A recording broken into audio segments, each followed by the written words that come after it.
the arts of the barter. When to barter, how does it work, and what's defined as actually working for free versus like exchanging value to really help one another. We had an interesting conversation yesterday that made me realize, I don't want to say it made me realize anything, but it was like a full circle moment. Yeah, so we were having a conversation yesterday pretty much about exchanging value when you're bartering or working with the team so that everything is like even, everything is like fair. And that conversation made me realize the amount of work that I actually did that I may have not gotten paid up front for, but then it sort of worked out down the line, like later in the end, right? And I know how, the things that I've done have benefited me over the years. Like, let's say I'm working closely with somebody that's like trying to put me in the rooms with certain people in situations where I can win and flourish and strive and just opportunities where whether you get mentored by somebody or a wise man once told me, somebody that I know that's close to me that's really helped me out in life. They said, and I even see this on Instagram reels as well, like find somebody that's doing what you want to do, exactly what you want to do, or somebody that has what you want and work for them for free. Or, some people will consider this as like an alternative to college. Like some people will say, oh, I wish I didn't go to college. I just wish I could have found a mentor to teach me everything they know. Like an intern. Exactly. Or no, not like like an intern. Like an intern, like that type of opportunity. Like I think that depends on your why. I think you told me that you have to know everybody's why, right? Exactly. Going into the situation. Exactly. That's like the most important part. And that's kind of like why, like even our first meeting, I was just like, here's the vision board before we start on anything. Let's make sure we got our mutual goals. Okay, so he can have a little bit more time flexibility, right? He does do other side gigs on the side. So I'm trying to get it to a point where we only have to focus on the content for my clients and then the content for his content, doing what he wants to be doing every single day. That's the end goal for all of us. Like I wanted to get to a point where we're doing all this, but I have to know what we all want, and I have to have a clear vision. All right, this guy said he wants this. Are we working towards that? Or because I don't want to make it all by myself. It's not going to work. It's not going to work if it's all, oh, here, guys, I got this to-do list and I need a bunch of stuff done. I need y'all to help me and sacrifice and make and prioritize this. Like, so with you, what should I add to this? So back in the past, I've had issues, or I don't even want to say I've had issues. It's just like maybe people have had issues with me. And then when I tell the story back to whoever's heard the story, it's just like they said, oh, the vision wasn't clear, right? Mm-hmm. So at the end of the day, like, I said it again. All right. So when it comes to the vision, like I try my best to be extremely clear on like what the goals are, not just for me, but for everybody. Because it's one thing when I'm trying to build something with people, no matter who it is, for them to feel like they're getting the short end of the stick. Yeah. I want to talk about, because I'm big on observing. So from day one, the moment I met you guys, I observed. I just, try to get a feel of what the team is about and what everybody is in it for. Mm-hmm. I know my why. I know what I'm in it for, right? Mm-hmm. But I also know I'm not going to work for free either. Mm-hmm. But working for free is not like my mindset of it, because going into it, I'm looking at it as I do want to build a team with some cool guys like you guys, because I can see us being big in the future. That's my mindset, right? Mm-hmm. But just day one, just observing everything, it's interesting to see the team get built. Everybody has their own things going on, right? CVO, you have your things going on. I have my things going on. You do as well. Mm-hmm. But we did make an agreement to come here together. Why did we? It's my question for you guys. Why did we make an agreement to meet if it's once a week or twice out of the week. Right.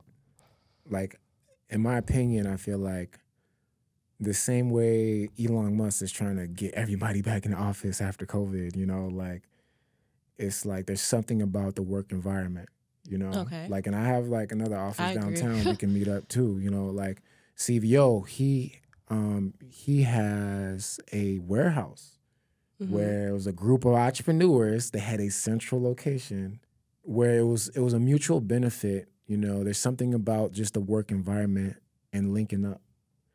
And I call it a mastermind. Yeah. Anytime like two minds are put together, you know, at the end of the day, a lot can get accomplished, you know. But I think it's important that everybody have the mutual end goal. Even if it's not, I mean, if we're a team, you can do things on your own even afterwards. But if we all come together, we all have to have the common end goal for the team. Exactly. Now I have something to shine on that because Yes. I know how Ty said, you know, two heads, you know, go together and they not collide, but come together and, you know, are better than one. You know, it's funny you mentioned my warehouse. My warehouse has a collective of 7 heads and we're failing. You know what I'm saying? So, and I think that comes from not having the same end goal, as you said, Talana, because we all had the actual idea to start something, to do something for a reason, and we didn't have the honestly end goal. So at that point, you have a whole bunch of identities coming together and then falling together at the same time. You know what I'm saying? When everything's not on point, because you got people thinking differently, taking things wrong ways, and just a whole bunch of other stuff, not communicating and just seeing where their real heads at. You know, we had people not show real work and real drive to keep our space the way it was, to even invest in it. You know, some people think it wasn't their priority when it really is. You know what I'm saying? So, like, now we're in the process of actually, you know what I'm saying, moving the whole location, downsizing, and even downsizing the team just because one bad fruit, you know what I'm saying, fuck up the whole tree. You know what I'm saying? Did you, like, see the red flags in the beginning? Like, was there any? Yeah, but they kind of get overturned because just how big the identity is of the person, because every one of us is an established identity in Chicago that makes impacts. You know what I'm saying? So the work ethic, you know what I'm saying, on the in-house could be this, but shit, all of our names is bringing in this money. You know what I'm saying? So it's kind of like we kind of putting up with the stuff, and then not only on top of that, we're all busy individuals, so we kind of get so caught up in our own shit, we kind of don't have time to even really sit down or do this or that, even come together as a team, you know? Like, we got people moving out of state, doing other shit, not really focused on what we got going on, not even keeping it clean, not even doing... And how long were you guys in the 2 team? years. For 2 years. So you have experience with being in just multiple teams, right? This is not your first one, is it? Yeah, no, I created like one as far as for myself, and it still didn't go good. But as far as with this team, this was like my main one. Okay. And like I said, it's kind of hard when you have 7 alphas. Yeah. 7. I can only imagine. Like, a lot of egos. Like, everybody got millions of views. Everyone got artists they worked with. Everyone got a big name. Shit. Just us 7 could damn near blackball Chicago as far as this music, you know what I'm saying, putting down like videos, because we were, you know what I'm saying, we produce most of the videos that's coming out of Chicago, so we can honestly stop all that. So it's kind of hard to shape a big team of 7 groups when everyone thinks they're the boss and alpha. It's, you know, sometimes it does work when you have multiple CEOs thinking for the business, but sometimes it don't. So going into a team, what would you do differently this time? Or what would you... I mean, I like, as far as me, everyone has a role. You need to play that role. You need to understand that not everyone is built to be a boss. Not everyone is built to lead a whole pack and make sure everyone is straight. Not everyone is meant to keep that stress on their shoulders. So it's like, I feel like you need to find where you fit and lie, and understand that, work at that, strive at that, and if you grow or something else happens, that's going to come naturally.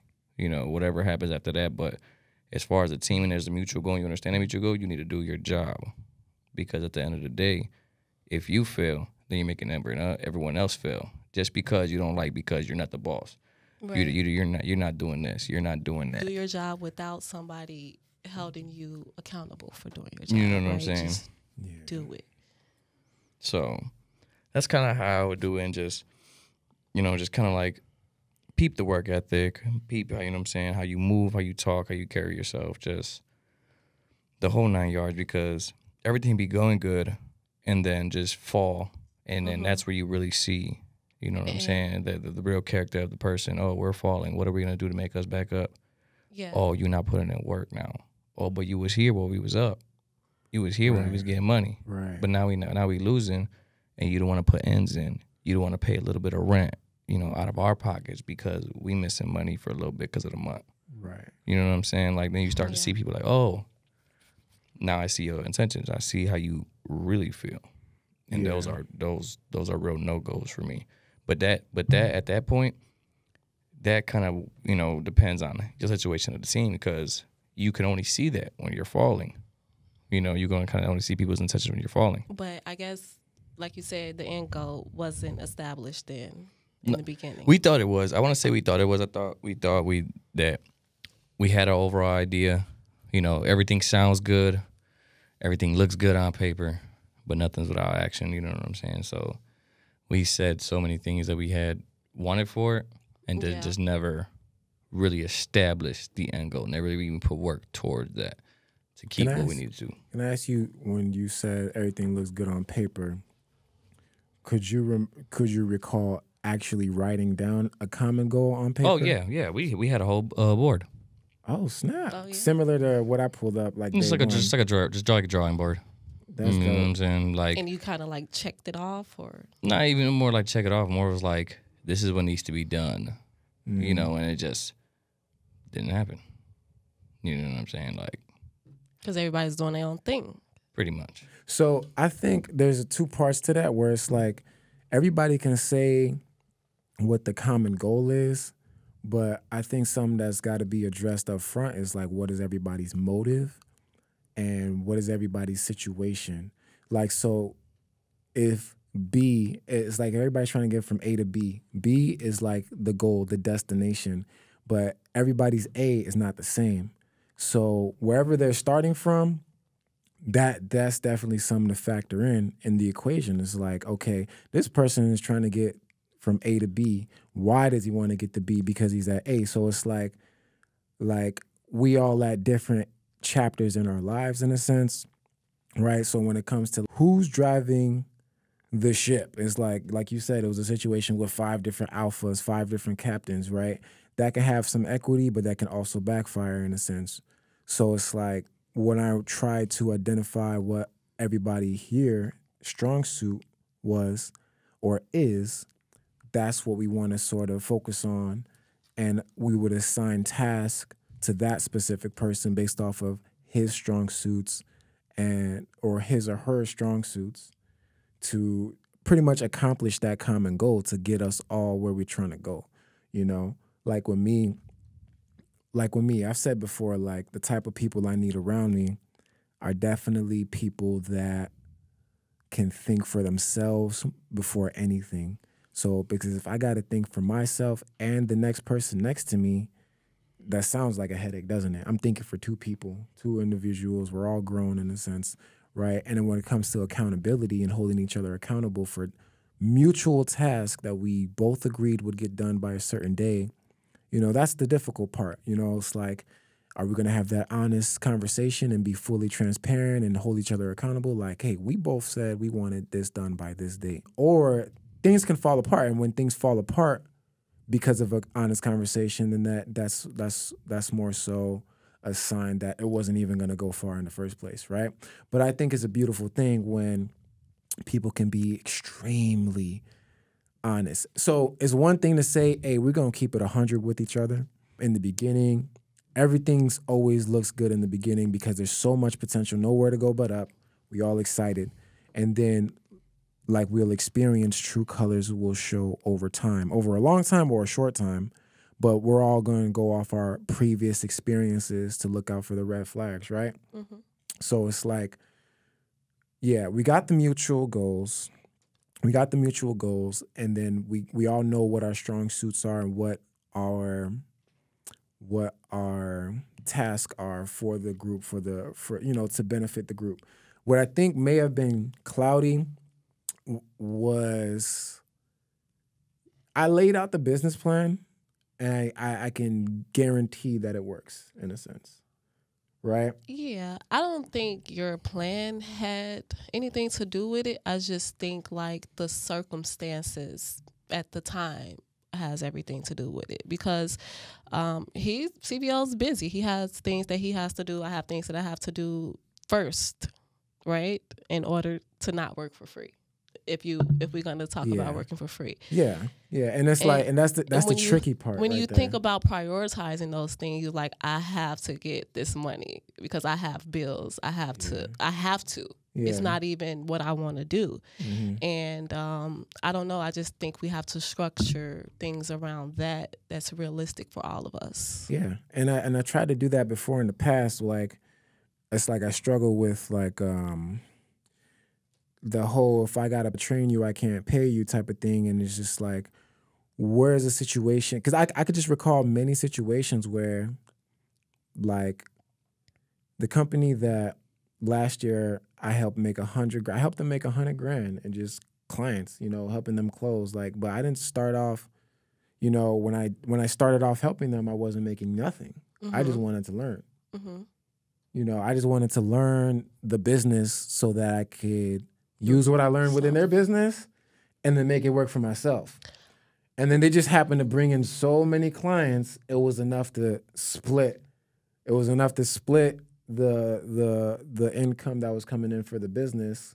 So then I kind of waited my turn in a sense. So you were a student first. Yeah. I was a student first. I was like a mentee first. Like, I just pull up and do what needs to be done type of thing. Mm-hmm. So a large part of it is like sacrifice. That's what it comes down to. Yeah, for sure. Like what is everybody willing to sacrifice? Because if it feels, because it can get to a point where it's like, I know one thing for me, it's frustrating feeling like the smartest person in the room.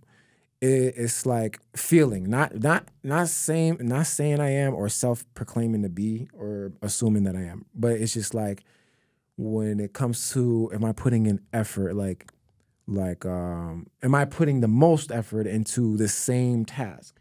Like, let's say if we're at a video shoot, like a true story, like at a video shoot, and I got like 4 grown adult people that are supposed to like help me on that shoot. Mm-hmm. Am I setting up every tripod? You know what I mean? Like, let's say there's multiple tripods. Am I the only person setting up all the tripods? Am I the only person like getting all the camera angles? And these are all other creative people that can help me too. Mm-hmm. Right? And it's like, okay, cool. I set that up. And then I'll set up the background. And then I'm just like, am I going to ask for help? Or am I going to wait? It's like, so he's... at that point, I have a thing, like, if you're a director, that's what you're supposed to do. You're supposed to take charge. A, set this up. A, do this, do that. If you're putting people on set and you're the main shooter, you need to take charge. That, you know what I'm saying? That don't show leadership. You know what I'm saying? That shows, you waiting for something to happen. Well, I'm going to do it myself. Instead of, these people are here because of you. You're the bigger name. Correct. You're the person. It's happening because of you. So if they want to be a part of it, and then you go do that shit. You probably have to create that motion too, and then they just know afterwards, like, okay, well, this was going on, so I know I need to do this. Yeah. But not even that. Like I said, I've been on big sets. Yeah. People are getting told what to do. Right. If you're not doing what you're told to do, you leave. Yeah. $25,000 being spent on a set, $30,000 being spent on a set. You sit on your ass, get the fuck out. You know what I'm saying? For real. Like, that's simple as that. Like, if you're on my set and it's like that, I'd tell them, hey, go set up that light. Hey, go pop that light outside. Yeah. Hey, go do that. Your work, because at the end of the day, you're a representation of me and my face and my brand. So if you're not doing what you're supposed to be doing, why are you here? You know what I'm saying? And it's like... But he's sounding like he's saying, if you're not doing what you're supposed to be doing, if I have to tell you what you're supposed to be doing, why are you here? I know, but that's the thing. But it's like... A large part of it is like, let's say there's 4 people in the car. We're all trying to get to our destination. One person is obviously the driver. The next person is obviously the DJ. The next person is obviously the navigator. And the other person. What day and age is this? I'm the No, DJ. If I'm behind the wheel, I'm God Almighty. You feel me? Like I don't. You know what I'm saying? What day and age is that? Like this is not freaking 19 something. You know what I'm what? saying? I guess that's the part of having a team, a beauty of having a team. You have people to do this and to do that versus being an alpha. You want me texting while driving though? You know what I'm saying? It's like it's but that's the thing. That's what. Hey, hold on. Texting while driving. It's an analogy. Like so, I'm gonna be driving, and then I'm over here on SoundCloud or iTunes picking the song and navigating. Oh wait, switching from apps. Like why are you on? Wait, hold on. Adults. But why are you on your phone if everything's on your dash? Don't touch your phone. I can touch and drive at the same time. I got one eye. What's your excuse? Hit the background again. But I'm just saying that for an analogy, right? Where you can swap out the scenario. It's just like it goes back to me saying, why do I have to think for that person, for them to take action, for them to help me with something that I thought they were there to do, in a sense. Like, you know, and like it was just a real life scenario where I'm bringing this up. It's like, I keep saying this like, I'm bringing this up because it's when I did instruct people. So when I did put my director hat on, right, I found out hours later, people felt like they were overworked and underpaid. And I was being bossy, and I was just like, what? Here's the thing. I'm always perceiving myself to be respectful, polite, assertive, but still like, hey, I'm always checking. I'm always saying, hey, you good? You good? You good? All right, cool. Like, let's get this done, right? Yeah. Sometimes I assume the best of people. Like, for example, whenever I'm on a set, I'm always moving fast as if there's not enough time. Because in reality, there isn't. Like, I've learned that through experience. You're always going to run out of sunlight. You're racing the sunlight. Because you would rather get a shoot done early and have more time, extra time after the shoot, then just take your time and pace yourself. Like, you can pace yourself, cool. You're not going to trip over the wires and trip over things and forget to plug things in, forget to hit record if you pace it, right? But when you're a director, you got all of this stuff you gotta not forget, but you got other grown people that's supposed to be helping you. Like, so I'm thinking like divide the mental bandwidth between all of us so all of us could be the most efficient. But I got in a situation where it backfired, and it looked like when I put my director hat on, I'm like, this got to be done, this got to be done, this got to be done, because it literally got to get done. For example, I just been in countless situations where maybe from my experience with shooting content, I'm always expecting the cops to pull up. I'm always just like, hey, cops are on their way. It's become a default assumption. Like, hey, we got to get this done before you know, cops come. Either the cops come or the sun goes down or we run out of time or that person got to leave because they didn't expect that. Literally, it's just something that we got to get it done sooner than later before somebody has to go. And I wasn't expecting that. I wanted to get this executed, and now we don't have enough time to do it because of something that's outside of my control. So whatever's in my control. Look, this is where I see, like, you're a real creator. You know what I'm saying? You're thinking about that. That's your job to think about that.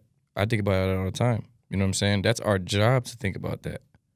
So it costs to be the boss. It does. Like it really does. I got to take on that burden. You know what I'm saying? So if you have people there that don't understand that, or that think, oh, you're a bossy, or it was overwork because of that mentality, then they're not real creators. Kick them to the side. I don't care what they think of me. You like, not to be mean, but shit, if you're trying to be here to learn and you're seeing how I'm coming, and I'm a director, and shit needs to be done, and I'm in go mode. Maybe that's the reason why I am where I am today, and you're over here sitting trying to learn from me. You know what I'm saying? Not to be mean, but that's really how it is. Like, shit needs to be done at the end of the day. When someone's in go mode, I don't care if you're videography, artist, whatever, you are in go mode. And if you're successful or you're very talented or well-known or whatever it is, and you're in go mode, and there's someone under you, I want to pay attention to that person in go mode. What is he doing? He's a demon right now. Why is he a demon? What's making him better? What is he doing? Why? Not, oh shit, that's too much. Oh no. Right, but no, this is it. Yeah. You know what I'm saying? This is what I want. This is what I want. That's kind of like why that's everybody why it has to be. You have to know their why. You see what I'm saying? Yeah. So if at the end of the day, that person you're training or that you want to be on your team or whatever it is, they feeling some type of way when you know that you're in go mode, giving you your 100%, man, kick to the curb. Who's next? There's 7 billion people in the world. I'll go get a dude from the street and he'll probably be more appreciative than that. You know what I'm saying? Like, there's so many people out here. Everyone wants to be a cameraman. Everyone wants to be a rapper. Everyone wants to be an actor. Mm-hmm. Everyone wants to be something. There's so many people in this world that want to be something. I'll go pick another one. You know what I'm saying? I don't got to force the hand. No, you don't. Because there's so many people in this world. Mm-hmm. Social media is a beautiful thing. I can go get someone from New York right now. Yeah. I can go Texas. I'll go look it up. And we be shooting next week. You know what I'm saying? Like, there's so many people. Yeah. So it's all about finding the right ones that also got that same mentality, that really got a dream for this shit, that has a hunger for this shit, that's willing to die for this shit, whatever it is. Mm-hmm. You feel me? And that takes time. I don't think that's something that happened overnight. You got to go through a few bad apples to get to the good apples. Right? I just feel like I just be going through bad apples. But it's not even that. No, I'm not even going to say I be going through bad apples. It's like the people that I choose to work with, I will see their potential. I would see things in them they probably don't even see. I learned that the hard way. You're right. I can't even get you know what I'm saying? Like that's like same thing. You know what I'm saying? You gotta fall in love with what really happens. Yes. You gotta fall in love with the result. What really get down to the nitty gritty, because man, like it's easy to sell a dream. Yeah. It's easy to sell. Oh, I see this in you, son. You know what I'm saying? It's easy to do. Look good too. It's easy to do a lot of that stuff. Mm-hmm. But when it comes to it, and it's like, it's time. It got to be time.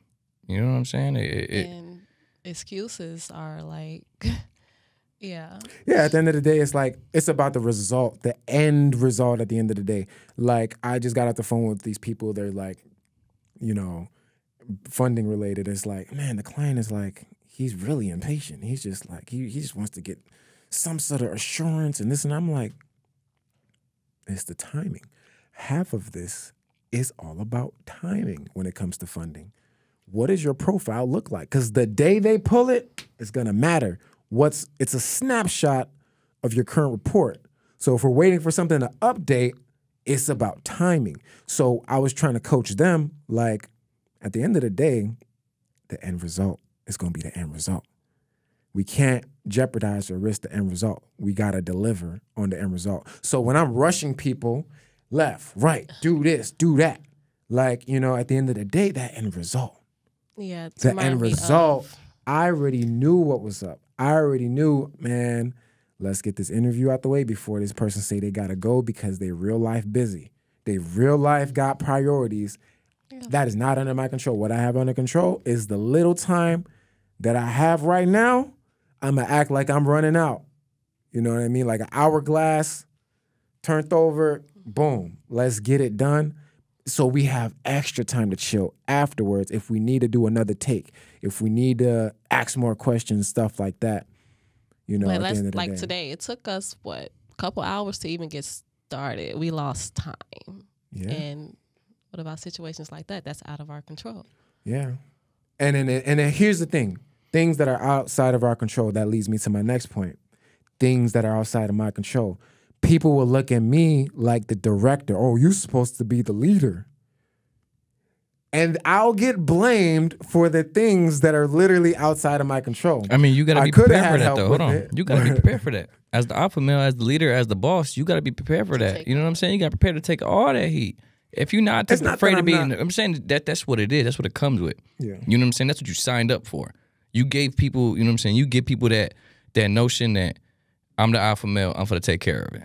You, I'm going to take care of you.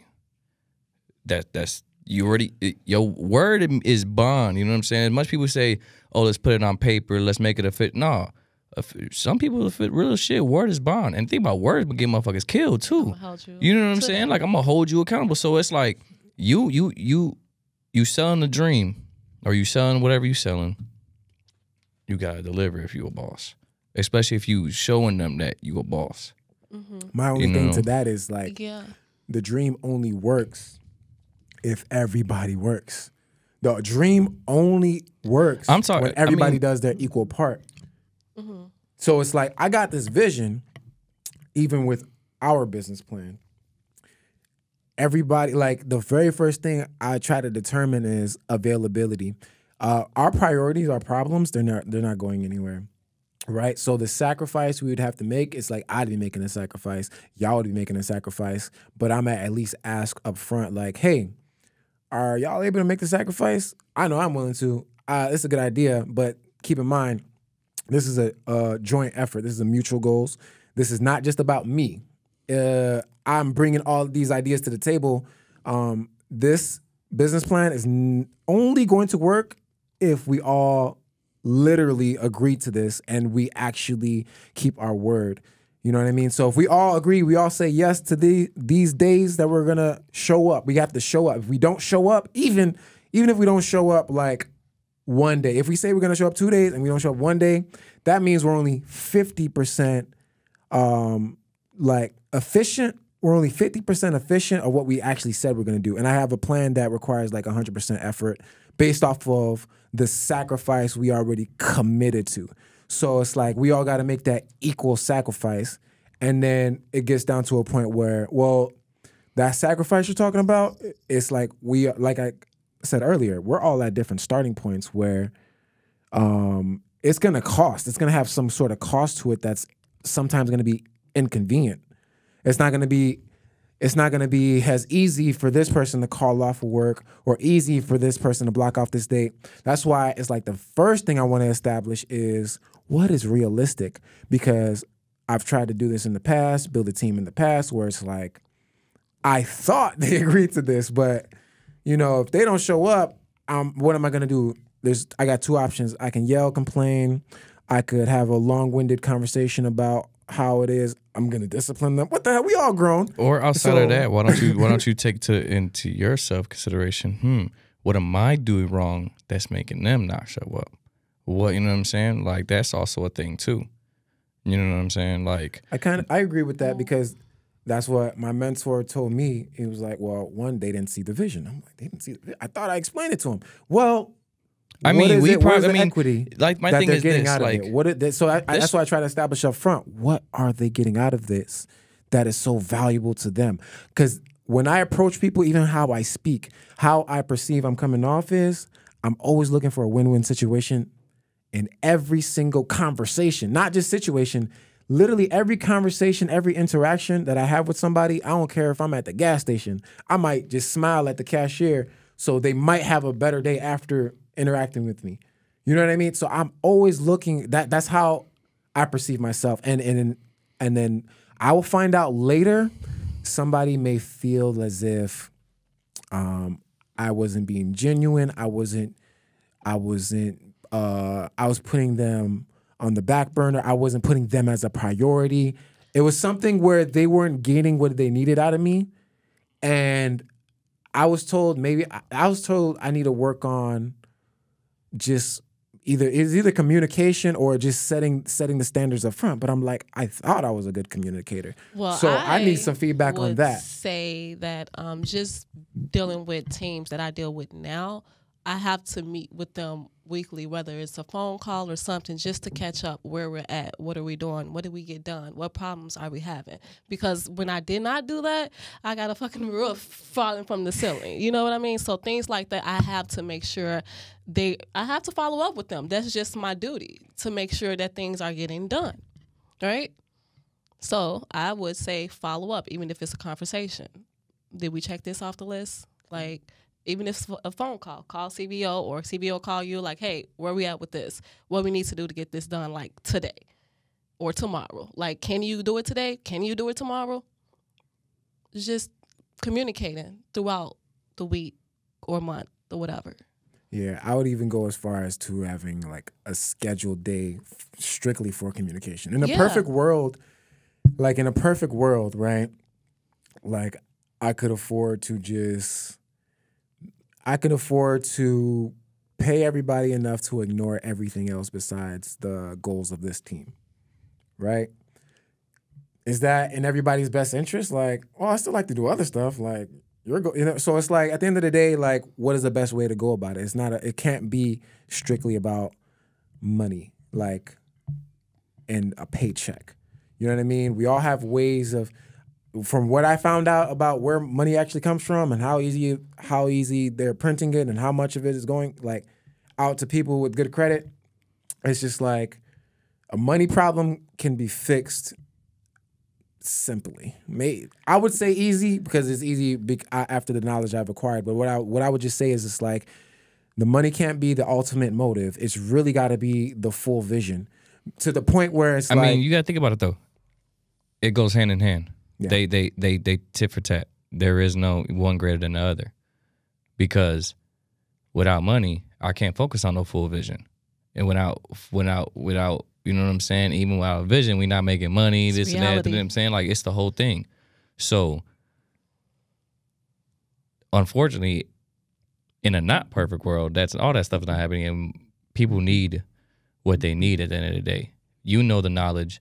Not everyone else knows the knowledge. So it's like, you want something done is like that. It's either you help us obtain that so it's not a problem, so everything can happen as it should be, or we're still sitting with our problems while you don't have the same problems, worried about different problems when we focused on the other problem and your problem at the same time. Yeah, and I'm dealing with that. I'm going to address that in two parts. I'm dealing with a situation, right? Let's just say I realize like problems are not going away. I need help with my problems, right? That's why when I approached everybody who I approach, right, including you guys, I've sort of expressed this too. I know how to get somebody to where I'm at, right? I want to avoid using the word financially, but I want to strictly use the word. No, use it. Yeah, that's what it is. Yeah, I want to, because honestly, I'm not stressed about money, but I have my reasons why. It's like I am, but I'm not. I literally made a decision one day to stop worrying about money, and my life has been pretty smooth. Not everybody's going. I can't give that ability to any like other people. I can't tell them to do that. Hey, you know what my secret is? My secret sauce. One day, I just said, I didn't say fuck it, but I did a self-analysis, and I realized like, well, that problem's not going away anytime soon. I just started to laugh at my problems, whether it's their financial issues, stuff I was having difficulty with, whether I got scammed a bunch of times, trusting the wrong people, wrong business. Like, this is pretty consistent. So what am I going to do? Tomorrow's not promised. Next week is not promised. I could literally die any day. So I'm going to start enjoying my life a little bit more, and I'm going to stop worrying about. So one, I was less concerned with actually making money. That sort of, I've noticed a lot of progress in my entire life when I was like, all right, cool. Money's going to come eventually, however, cool. I got enough business credit to just there you go, exactly what you just said, though. Yeah. I got enough business credit to do that. I'm going to continue to the point where I know how to get somebody to where I'm at, where they're not even concerned with money, in the sense that you're trying to survive. You in the sense that, damn, I don't know where my next check is coming from, right? I can't give nobody. It's like imagine I have an epiphany or a realization, like all the money that's you're ever gonna touch is coming from the bank. I'm just cutting the middleman out. So it's like the money goes from the bank to the customers to you, and then you give it back to Uncle Sam. It's like customers are cool. I'm going straight to the bank. So I want to lead into the point I was trying to make. I can get somebody to where I'm at because I know how to get money from the bank. I can walk them through that because I can literally show them. It's not like I can showing them proof of cool. Anybody could like fake manipulate results, but I could literally perform something. What I can do for myself, I can do for somebody else, and I know exactly how much time it's going to take. I know it's not going to be an overnight thing. So it's like I know that is the value that I can provide to somebody because I know how wonderful it is for me. Now to get that accomplished for the next guy under me, it's like I know how to do it, but it's a two-way street. What would you expect from that person? I would expect from that person, right, to like execute on the things that they could do for themselves in a timely manner. So if I say, hey, this needs to get done ASAP, go get it done, right? By any means necessary. There's some people that's in my life that's really close to me. Till this day, they haven't sent out one dispute letter or whatever. They still haven't either created an LLC or they let their LLC expired. Or they only have one. To me, a personal opinion, if you don't got an LLC, at the bare minimum, I know there's different types of LLCs, EPS corporations, the 501c3s, any sort of entity. If you don't have an entity and you're living your whole entire life off of just your social security number, you are literally allergic to money. I can't relate. You are literally like repelling money away from you. Like just that alone. So when my homeboy, who I consider a brother, when we're having a conversation, I'm like, yo, so what's the status of your LLC? I don't know. I haven't really checked on it. Oh, did you open up a business bank account? I don't know. I haven't really checked on it. The stuff that I've told them to do time after time again, and they don't act on it, I'm just like, how can I help them? Because it's like, I know I'm heading to the top. I know what it's gonna look like when I pull up in another car after another car after another car, when like I could, for as much money, whatever I decide to post online, I know what it's gonna look like. It's gonna look crazy, and then they're gonna wonder why I can't help them, why I can't either borrow them something. They're gonna wonder why, because it's not gonna make sense to them. It's gonna make sense to me because I know what's really going on, but it's not gonna make sense to them. I'm like, bro, I done told you. You just have to take the necessary steps. Dude, get this done. I don't care. But my thing is that, like, move on to the next person. You told them, all right, they're not listening. Next person, the next person might listen. They don't want it. Oh yeah, I've done that. So it's like I really realize I can't force money in nobody's pocket. So I'm really over that.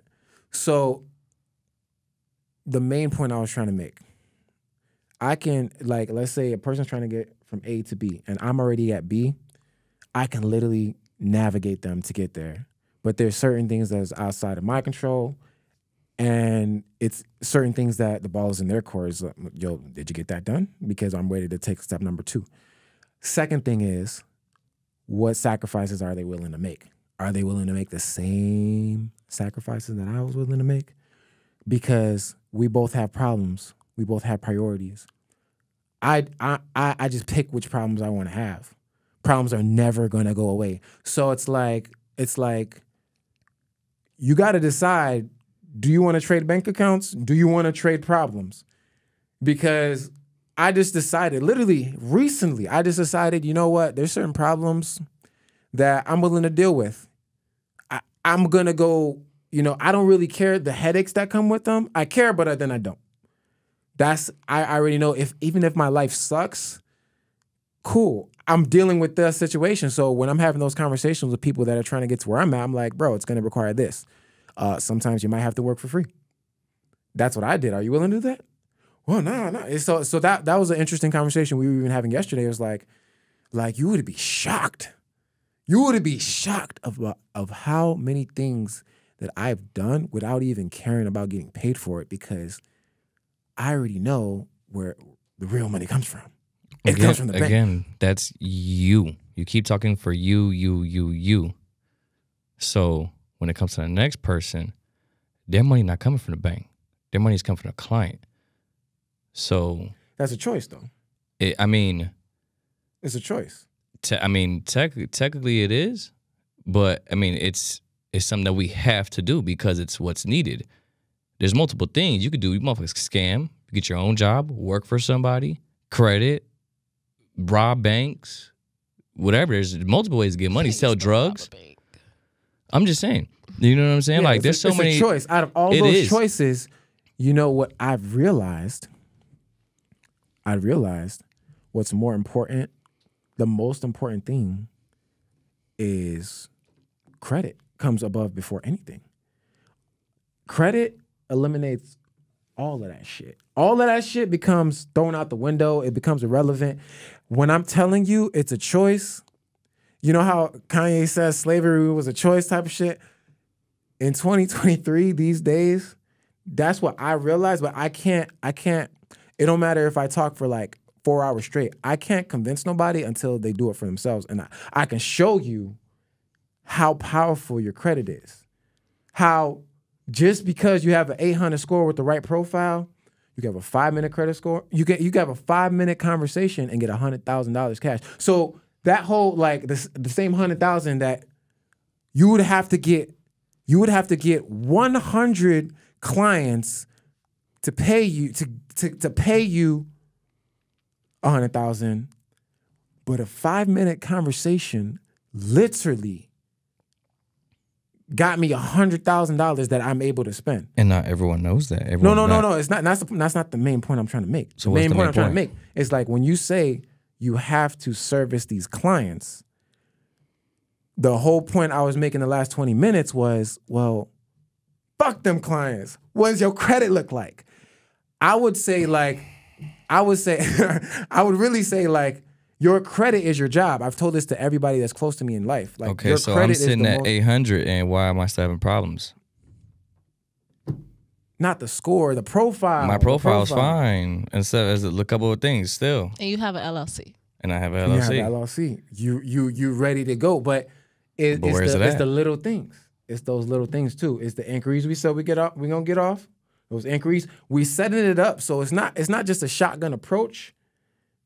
It's a when we hit the button on it, it's a flawless experience where it's there's nothing holding us back. You know what I mean? We can set you up to max it out. We can grow little by little, get this funding here, and there. There's the best way to do it is strategically. The way I even do it is I'm gonna make sure, but before I apply for anything, I make sure inquiries is low on all files. Before I even start, no matter how hungry, how impatient that I'm gonna wait until them inquiries is low. Cool, whether they expire, if they just magically fall off because of a phone call, whatever I gotta do to get them inquiries low, I'm gonna make sure I don't do nothing until all the credit cards are paid down. Boom. So it's But that's my thing. You want all the credit cards paid down. Need clients for that. Need money for that. Motherfuckers, you can't pay down your credit cards. Where the money at? I got an LLC. You know what I'm saying? You got LLC. Where the other money at? Where the $100,000 so I can pay off those cards? You are making a good point. Mm-hmm. When I say fuck them clients, you need those clients to pay off your credit cards. You just validated a good point. So at the end of the day, I can only say fuck them clients 50%, right? You keep them in the loop, but them clients is second priority to getting your credit in order as quickly as possible, as soon as possible, right? Because your credit. Okay, but my thing is this: cut out the clients out. You got cards you need paid off. Got no clients right now. Shit dead. No one buying nothing. No one paying for nothing. But you got an amazing credit score. Where the money at? It all depends. At the end of the day, it depends on. It's not your score. It's like Okay, if your so credit cards are maxed out, if your personal credits are maxed out. No, I'm talking about no personal credit maxed out at all. None of them. None. Zero. Then you good to go for funding. There's nothing really holding it up. At the end of the day, the only thing that will hold it up from then is literally inquiries. Because I promise you, I got clients that had they got literally 780 and above. I promise you, with my own eyes, the banker called back and said, hey, you know they got 6 inquiries? Huh? 6 inquiries? So got to dot the T's, cross the I's, this and that, right? So I ain't gonna lie, I be overwhelmed. I be having a lot of clients I got to service, which got me to the conclusion I'm doing weekly calls with anybody that I'm helping funding-wise, coaching-wise. If they ain't not on that weekly call, if they can't sacrifice that, either Sunday night, Monday night, whatever day that I choose and say, hey, hop in the Facebook group. We doing this weekly call here, this day. Bring all your questions so we can all be on the same page. We're going to have a Q&A. That's how it's got to be like, because I be all over the place. Now, like I said, there ain't nothing in your way if your personal credit is not maxed out other than inquiries. I kid you not. There's some YouTubers that act like inquiries don't matter. They matter. I can prove to you they matter. Utilization, I can prove to you. If you have more than 2, you know what I mean? You good. You got 3 more cards to go. Then you got to find out how to get back down to 2 or 1, whatever. So I'm real cautious with that. Extremely cautious with that. You know what I mean? Before it's like I'm just even uncomfortable applying for anything if you got 5 inquiries, 4 inquiries, whatever. That's just from experience over time. Yeah. Does that sound crazy though? You guys can let me know if I'm like overthinking it. No, it sounds realistic. I guess I'm just trying to like figure out, okay, he has clients and he's trying to get business funding. So which is a priority thing now at this point because he has to, service his clients now. So that's going to take away time for team meetups and things like that. I would say, yeah. And I would say with us specifically. Yeah, that's why I just want to get down to. If I bring out a mutual goals list, right, and I say, hey, these are our mutual goals. If we can make the sacrifices to get this done by any means. It doesn't have to, you don't even have to edit it. If we even outsource it, as long as we get it done, I'm going to make sure we get to the bag on the business funding side. But see, that's the thing. You want to outsource something, everyone needs to be paid. I can't feed no one a dream and pray they're gonna do something. Like I got 5 people right now that are ready to edit whatever I ask for, as long as they're getting paid. Yeah. That's part that goes back to the sacrifices. It's like in my past, I'd have shot something for free. I kept the camera rolling for days, and I barely had time to edit the stuff. And I paid people to edit this stuff. They didn't give me impressive edits that met my standards to turn it into the client or to post it to public social media. Well, that also happens. I re-edited it, right? So it not only cost me money, it cost me time. And the people that weren't paying me, but they were pissed off that they didn't get what they were expecting out of a bartering situation, right? Whether I was bartering or I was trying to mentor, or I was trying, this is over 4, this is a few different occasions. So as far as that though, hold on. As far as that, one, if I'm shooting for them for free or whatever it is I'm bartering, I'm not going to feed it off to someone else. That's the dumbest thing you can do, because now you're putting your credit in someone else's hands, and that's what you did. You paid them. They didn't do it right. You didn't do enough research. You didn't pay them well enough, so they thought it was a big project, so they can put their all into it. Something wasn't there. But you know damn well for sure, if you just sat there and edit that shit, it'd have been right, because you know what you want. But just because it was so overwhelming, you had so much going on, shit, pop an Adderall, do what you need to, and edit that shit. That's what I do. You know what I'm saying? No one's going to do better work than you as far as what you're trying to do at the end of the day. Some people can get it like you. Some people can get it close. Then there are some people, very rarely, that can do it exactly like you. or better or up to par, where it is very minimal things that you can do. But at that point, that's where you got to figure out 100%. I'm not going to give no one a project, especially a bartering project, if I'm supposed to retain something from these people. I'm not putting no faith in no one's hands but mine and God's, because I know what's going to get done at the end of the day. If Grey Goose hit me up and said, hey, get this done, we're not going to pay you, but if it comes out good, we'll give you a contract, I'm going to do that whole thing by my damn self until I get that bag. Now, if I need to go, you know what I'm saying, spend a little money to go get this shit done here, there, woo, woo, woo, I can, because I'd made sure that shit was right. You know what I'm saying? So at the end of the day, it's on you to get that stuff done. All projects need to be, if I'm shooting it, it's getting done by me. Most of it, or 90% of it, because I shot it, and it's my job. If I shot for 100 days, that 100 days needs to be edited, and it's going to get done, whether I was paid or not, because I said my word, I'm going to do that. You I'm said gonna edit that. whether it was paid or not. I'm going to do it, though. Not give it to someone else, not form a team, whatever. No, I'm going to do it because I know it needs to be done. Not sell it to a team saying, oh, I had to do this. I shot all this.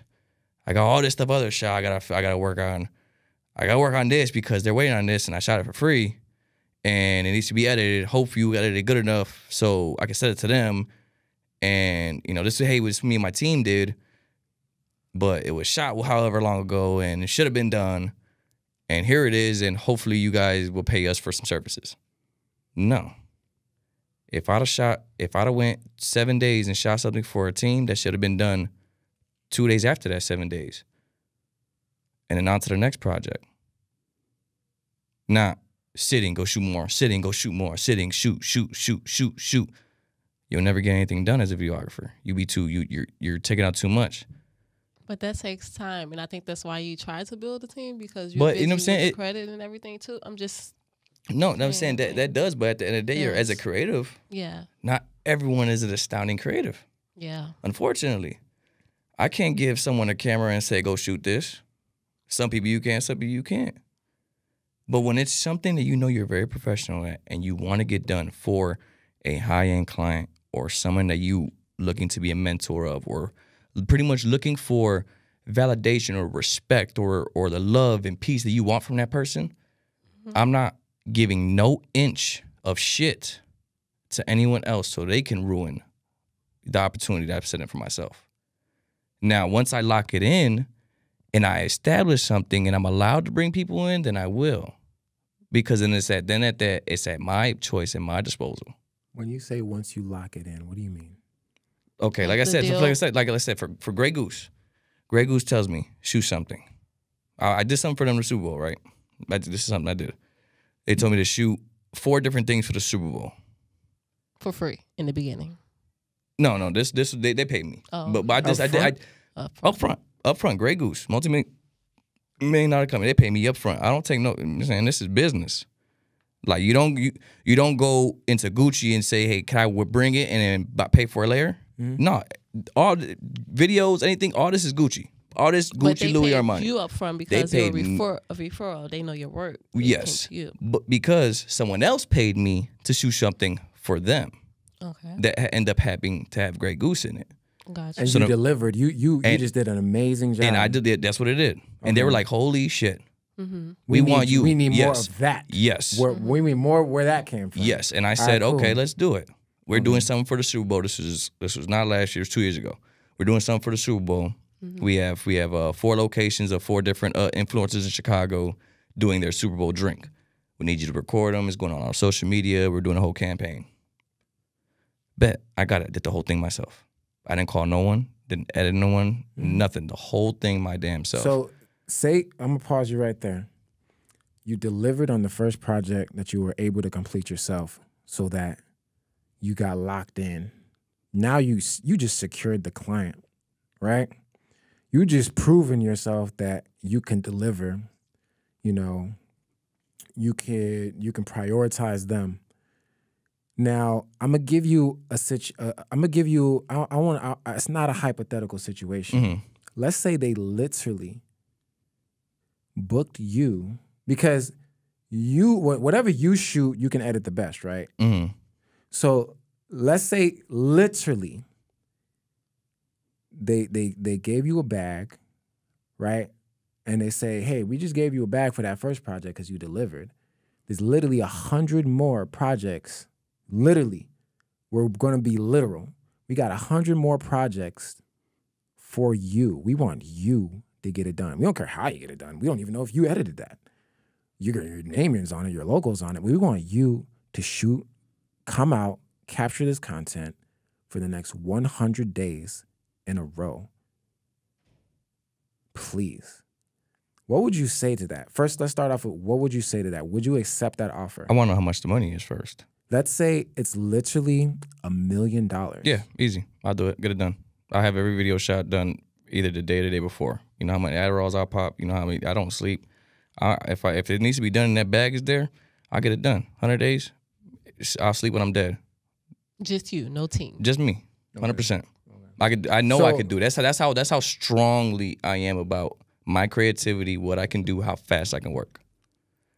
Okay. Like, but if they actually, but it's not the recaps. It don't matter. It don't matter what type of project. It don't matter what the if hell you can it get is. it done. So a 20-minute documentary, you can get that done. So you're saying here's what you're saying. Here's what you're saying.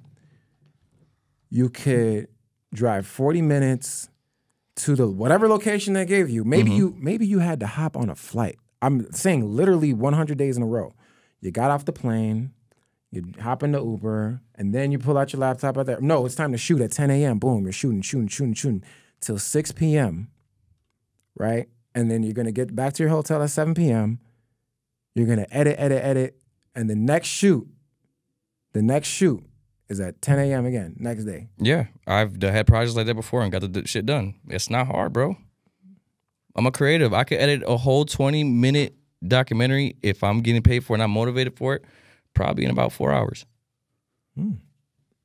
That's impressive. But I'll tell you something that leads to burnout. Because what happens? That's the thing. Hold on. What happened? I'm not afraid of burnout, and I don't care for burnout. Like I said, I'll sleep when I'm dead. What's up? I mean, I don't It's give your a second time saying that today. Yeah, I would sleep I when would I'm just dead. say- I don't care. I would say There I is no respect you. burnout. Hey. A burnout is your own mentality. I don't That tells burn you out. you're tired. Exactly. I don't burn out. Okay, I'll so stay up 20. I've stayed up 72, 48 hours before on straight willpower. You know what I'm saying? No one could tell me something I can't do because I'm gonna prove you wrong, and then I want to slap you in the face after. Real shit. Because it's like you don't know me. You don't know the line that's in me. You don't know what drives me. Right. You don't know how hungry I am, how much I'm willing to die for this shit. That'll drive a person. For So sure. you realize what you're saying is like you started something, right? But you are the business. Like you didn't create a business, you are the business. That's what I'm trying to get you to realize is like you're in the mentality right now is like fuck outsourcing. But everything online, all the people that I follow, the mentors, they got employees. They got people that help them because they can't wear every hat. Yeah. And I have tried to get employees. And again, it's a different feel when it comes. You can go get those little mentors, credit mentors, and put a camera in their hands. You're not going to get the same shit I'm going to get. It's a different world when it comes to creativity and a creator. You know what I'm saying? You can teach someone books and words and this and that. But to be a creative, to know the science behind the camera, the science behind the shots. Can you teach somebody that? Yeah, I can. I actually taught someone. And they actually shoot almost just like me. It's kind of scary. That's what I'm. But my thing is this. But now I could teach someone some sauce, but I can't shape their actual mental state. I can't shape their heart, their drive. You know what I'm saying? Like this person that I first mentored, really, like I could pull up a video, my video at the time, and then his videos at the time. Right. They look fucking exactly the same. It's ridiculous. It's because I gave them that sauce. You know what I'm saying? I like helping creatives out, especially if you want your shit to look good. I'm gonna tell you, hey, well, that's how I make my mind look good. You know, this is all I know. So, with that being said, he's shooting videos, he's doing his thing, but his drive wasn't there, his work ethic wasn't there, he wasn't getting shit done. He was kind of doing it more to get paid than it be like having real love for the shit, because I had real love as a cameraman, because I was a sophomore in high school working with a camera. I wasn't getting paid. I was a sophomore. I was doing all that stuff for free. You know what I'm saying? And then I build myself and develop myself and seen everything that comes with this industry, from rappers, from weddings, from this, commercials, this, that, and the third. I seen it all. So now there's a tag on that price. It's a tag from my creativity because of what I've done and what I did. And my point is with this is that he didn't have that same drive. He didn't have that same mentality. So I could send him to go shoot something, but I promise you he wasn't going to deliver on time, or his attitude sucked, or he got to the shoot and he was weird. It wasn't a people person. Sometimes, I got people like, I man. feel like he wasn't motivated to get to your level. I can't think for other people, unfortunately. Did he feel overpaid and underworked, or like what? No, he was paid. Or was he overworked and underpaid? Like neither. He was paid very well for very small projects. It was just he was getting paid very good, and then stopped caring because he was getting paid. Damn. In the beginning, did he come to you and say, I want to make money or I want to learn? No, he said he wanted to say, I want to learn how to do this stuff. I want to be a cameraman. I really want to shoot. I want to learn, how everyone else comes. Do you know what his end goal was? Where his destination was? Like, to be a videographer, to shoot, videos on his own. Do you know what his why was? Was he trying to like get rich, or just in the meantime while he's trying to graduate college? Like, what was his why, his motivation? I'm really curious. Like, probably just be in the industry or something. I don't know. I don't. Because some people, man, I don't know. Again, I don't know. Some people will tell you something and they'll shape it differently. You know what I'm saying? Like they go say something and then at the end it'll come out differently, whatever it is. Right. But from what he showed me is that he fucked with my work. He wanted to be a camera. He wanted to start doing videos. He wanted to start taking pictures, and then he really liked capturing stuff. And he liked music. He wanted to shoot music videos. He had some artists that he messed with, some of his friends. He doing music for them, doing his thing. With me, again, when a CBO's attached to it, it's money. So every time he popped out, because he was my B shooter. You have an A shooter and B shooter. Ain't no free glass. You getting paid. So he getting $400, $500. I'm talking like this.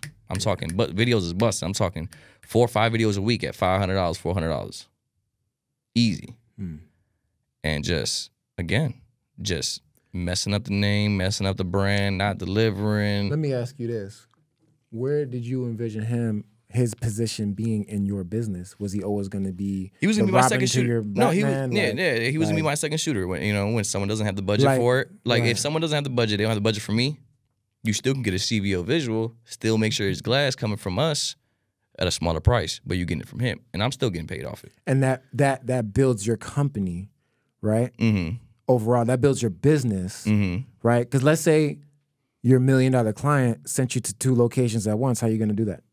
Yeah, I'm going to have my other... That's building a business. And then what's he going to do? Train other people under him, right? Eventually. In a perfect world. But in a perfect world, they have to be approved by me. Exactly, because that has to happen. It's a chain of command. But it's like, how do you grow your business? Because keep in mind, we all know the rich dad 4-quadrant thing, right? That's the discrepancy. It's like there's business owner and there is self-employed. When you're self-employed, you are the business. So if you broke your leg and you're in the hospital, the money completely stops. Who is your chief operating officer to keep stuff going? You can pop Adderall, but your leg is broke. Like you can edit from there, but who are you sending out to shoot? That's what I'm like with that. Like it's hard to find someone like that. It's hard to find someone that got enough money to pay for the camera that you have, to match the quality, to match the lenses, that has the actual tools to do the things, that knows the science behind the camera, how to shoot 4K slow motion, that knows the rule of thirds, that know how to read the histogram, that knows will make sure that aperture and ISO is where it needs to be so there's not a lot of grain. We on the same page. You know what I'm saying? It's difficult. It's very hard to find someone like that. So me as a creative, I can see it. If I look at your videos, I already know what type of time you on. One video, that's all I need. One video, one picture. I know what type of time you on. I know what damn near what camera you're using, what settings you're using. I know almost all of that without even knowing what's on the camera. So I've definitely have tried to find people that's like me and even teach someone to be like me. And it is hard. And it's hard. It's 8 million people in the world. It is. But it's like, but the thing is like, 1 out of the 8 million people, I gotta cut that in half. Now, who all has cameras? Cut that in half. Who knows really about cameras? You're looking for a diamond in the rough. You see what I'm saying? I'm trying to I feel like I'm trying to let you finish. I don't want to cut you off. You're saying it's hard. You're saying you've tried. I didn't hear you say you stopped trying. That you're not going to try again, or I'm trying to get to. Well, the yeah, conclusion. I'm not. You know what I'm saying? That's still the goal, but it's like I'm not really searching for it as much because I know if something's gonna get done, I'm gonna do it better than anybody else. As far as myself, like as far as like coming in with me.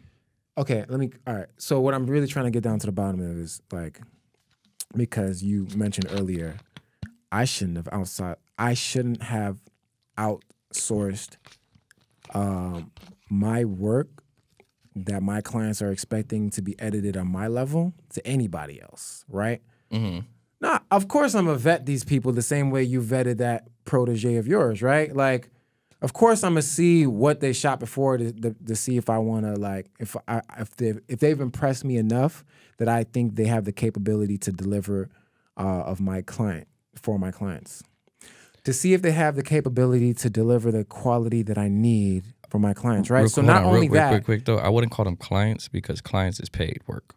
So if they ain't pay you, they're not your client. You know what I'm saying? That's how I look at it. That's how you look at it? Okay. Because you can't like think about it. If you tell someone right now, hey, this is my client, I got all this work for them. The first thing they're gonna look at is like, how much do they pay you? That's a lot of work. Well, that's your client, right? Here's the thing. I mean, if you look at the dictionary, there's different client, forms of payment. There's different forms of payment. Okay. There's different forms of payment. That's what you're ignoring. You're is focused on forms, the dollar amount, right? But you're not even focused on the opportunity. But the opportunity was, you gotta think about it. The opportunity is granted to you, and now you're also weren't paid for the dollar for it. So now you're kind of hoping on an opportunity. You're paid with hope. No, that's a perception. That's an assumption. You don't know the opportunity. You don't know what that client is worth to me. You're not understanding. I mean, a lot of people are worth something to you. You know what I'm saying? No, but it's like, and it's going to translate into dollars. How do you know that? It already happened. Hold on. So you're telling me that you did work for these clients, you had some people edit them, and you paid out the team. That's what happened, right? Because it already happened, right? That's what I'm saying. Yes. So you have individuals that you can call and say, yeah, we edited stuff for you and we were paid by this client. Yeah. Because here's the thing.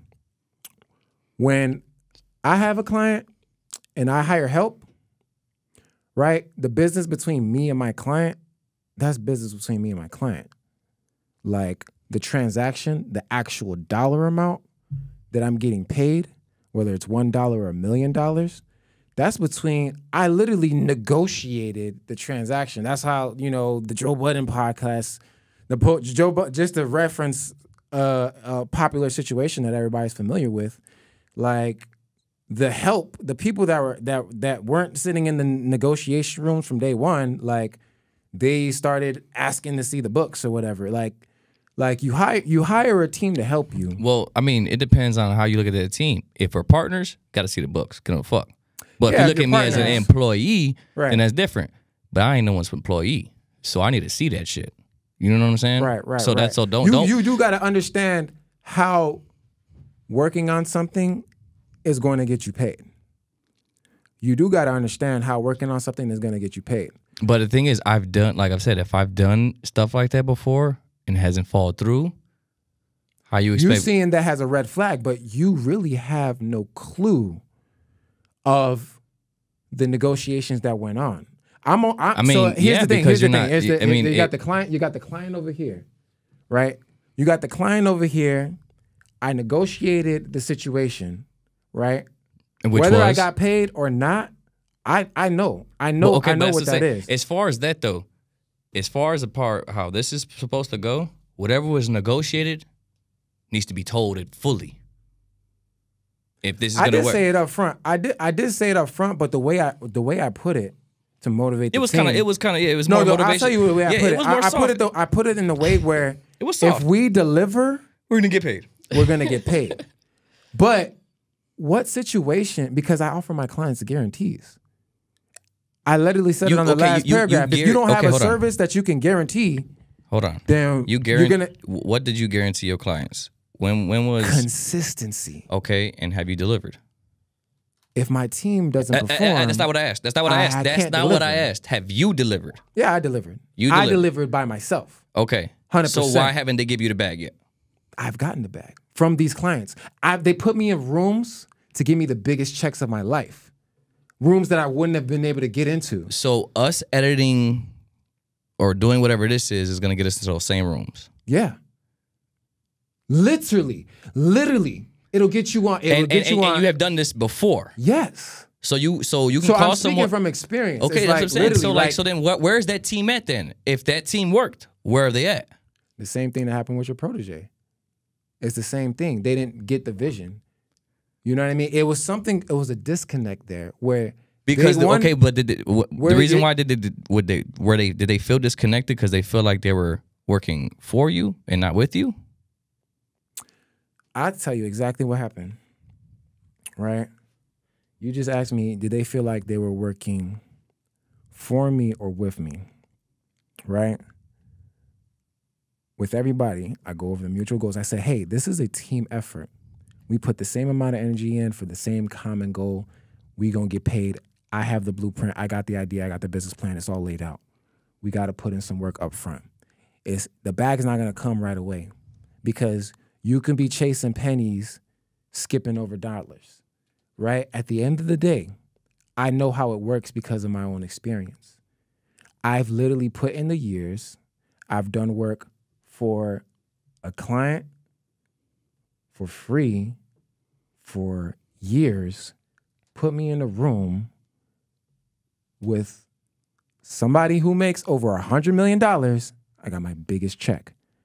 You gonna tell me that didn't pay off? That didn't work? You ain't gonna tell me that didn't work out? You didn't tell me that wasn't worth it? Yeah. And then they put me in a position. But hold on, my thing is to pay my team. Your team, okay. And how much did you pay your team? I've tried to build a team probably twice. Or I wouldn't even say team, even just build individuals. I've tried to build individuals, right? And then this year is like, let me try it again. I tried it last year and I tried it again but this year, you're not building an individual because I'm already built. So that's what I'm saying. Like, you can't, like, what's I mean, if you're saying you're already built, you got to define that. As far like and what I mean, you too. Like, what do you mean built as well too? Build because individuals that don't give a fuck about money in the sense that they're not stressed. They're not worried about where their next dollar is coming from. I'm trying to get them to the bag, the real bag, in the way that I got it, which required a sacrifice of doing some shit for free in the front and getting paid on the back end. And it's not doing shit for free. It's literally bartering, developing a relationship, nurturing that relationship, and I know there's a bag on the back end. So if I got a client, right, that I've negotiated the terms of our agreement, and I know for a fact they're going to get me to the bag. Okay, hold on. You have that. I'm going to build a team and say, hey, I got hella clients. You have a client. Look, you have a that client. Help me get a bag. Okay, hold on. Right? Now I'm gonna flip it for you. All right. I'm gonna show you where I see it now, how I can see it. You got a client, did all this free work for you, and then didn't do shit for you. How you gonna feel? What you gonna do? What are you gonna tell your team? I don't feel no type of way. Okay, but you wasted all that time. No, so you're whoa. How is it a waste of time? Because now I have a bunch of work that got done. I delivered. I'm a man of my word. So if my team keeps my word, I can keep my word regardless if I get paid or not. But here's the thing. I'm always pay my team. That part of the business, it's like a two-sided thing. I'm going to always take care of my team every single time. As long as the project done, you're going to As long as the project done. And here's the thing. I'm going to use that work, get some more clients with that footage. With whatever I delivered, I say, hey, here's what I delivered for X, Y, Z, these people. Whether those transactions went sour or not, I got the end result because I kept my word and I delivered for every single client. So you're worried about a client leaving me hanging, which has happened in the past, right? I wouldn't put my team in a situation to even worry about it. To even worry that they're going to do something and they're not going to get fair compensation for it in the form of literal cash dollars or value from me, and that equals whatever that value is, period. My team should not have to worry, right, about where the next dollar is coming from. I'm trying to get them to the point where they know if they follow my lead, they follow my business plan, there's a big bag at the end of the rainbow. There's a big bag, there's a jackpot. I got it planned out because this is how it's worked out for me time and time again. I get in the rooms with some really rich people, right? I find out how can I offer this person a lot of value, right? Like money ain't shit to them. They could hire anybody. Why should they want to hire me? Right? Why should they want to hire me? Because you're good at what you do. No. Here's the thing. They have an unlimited source of funds. They can hire anybody. Of course. Right? So I got to show them, okay, not only am I good, I can deliver. So what I do is I like to show them better than I can tell them. And right? Whether we talk about this, hold on, we talk about the same thing though, because like I said, like with Grey Goose, they could have picked anybody. They're $1 million company. They cut the check up front. Up front. They gave you a deposit and then you showed up, right? But they wanted me though. It don't matter. We want you. Yeah, whatever it takes, I'm gonna make sure you're there. You need money here. Yeah, that was based off of the strength that you were referral. They seen some other work. Okay, but that's the thing. Same thing what you just said. I got this work. I deliver. They want you. You got to pay me. Yeah, that depends. Yeah, it depends on the introduction, of course. But not every situation is pay me up front and then I'm gonna do the work. Because I can guarantee you're gonna miss out on bigger bags, right? If you're paranoid about getting cheated because you must have gotten cheated before, or the type of clientele you've dealt with is like you didn't put in your free hours already. You're at 10,000 hours now. It's like, nah, you gotta cut the check. I ain't wasting my time on certain things. It's a matter of identifying opportunities and choosing to walk through the doors. Depending on the situation. It's a case-by-case situation, right? It's a case-by-case situation where, like, at the end of the day, money, whatever money, like, if I would have told some of these people, hey, it's going to be $1,500, they'd be like, oh, really? Do you know what I can do for you that would net you $20,000? You want 15 now? I'll pay you 15. It's almost the same. It's literally, I'll compare it to, like, dating. If a female, I can change somebody's life. One, if I liked you, first thing, I don't want to hang around nobody with no bad credit that's not trying to fix it. Imagine if I liked you, I'm fixing your credit. We're going to set up an LLC. We're going to get you a bag just because off of that.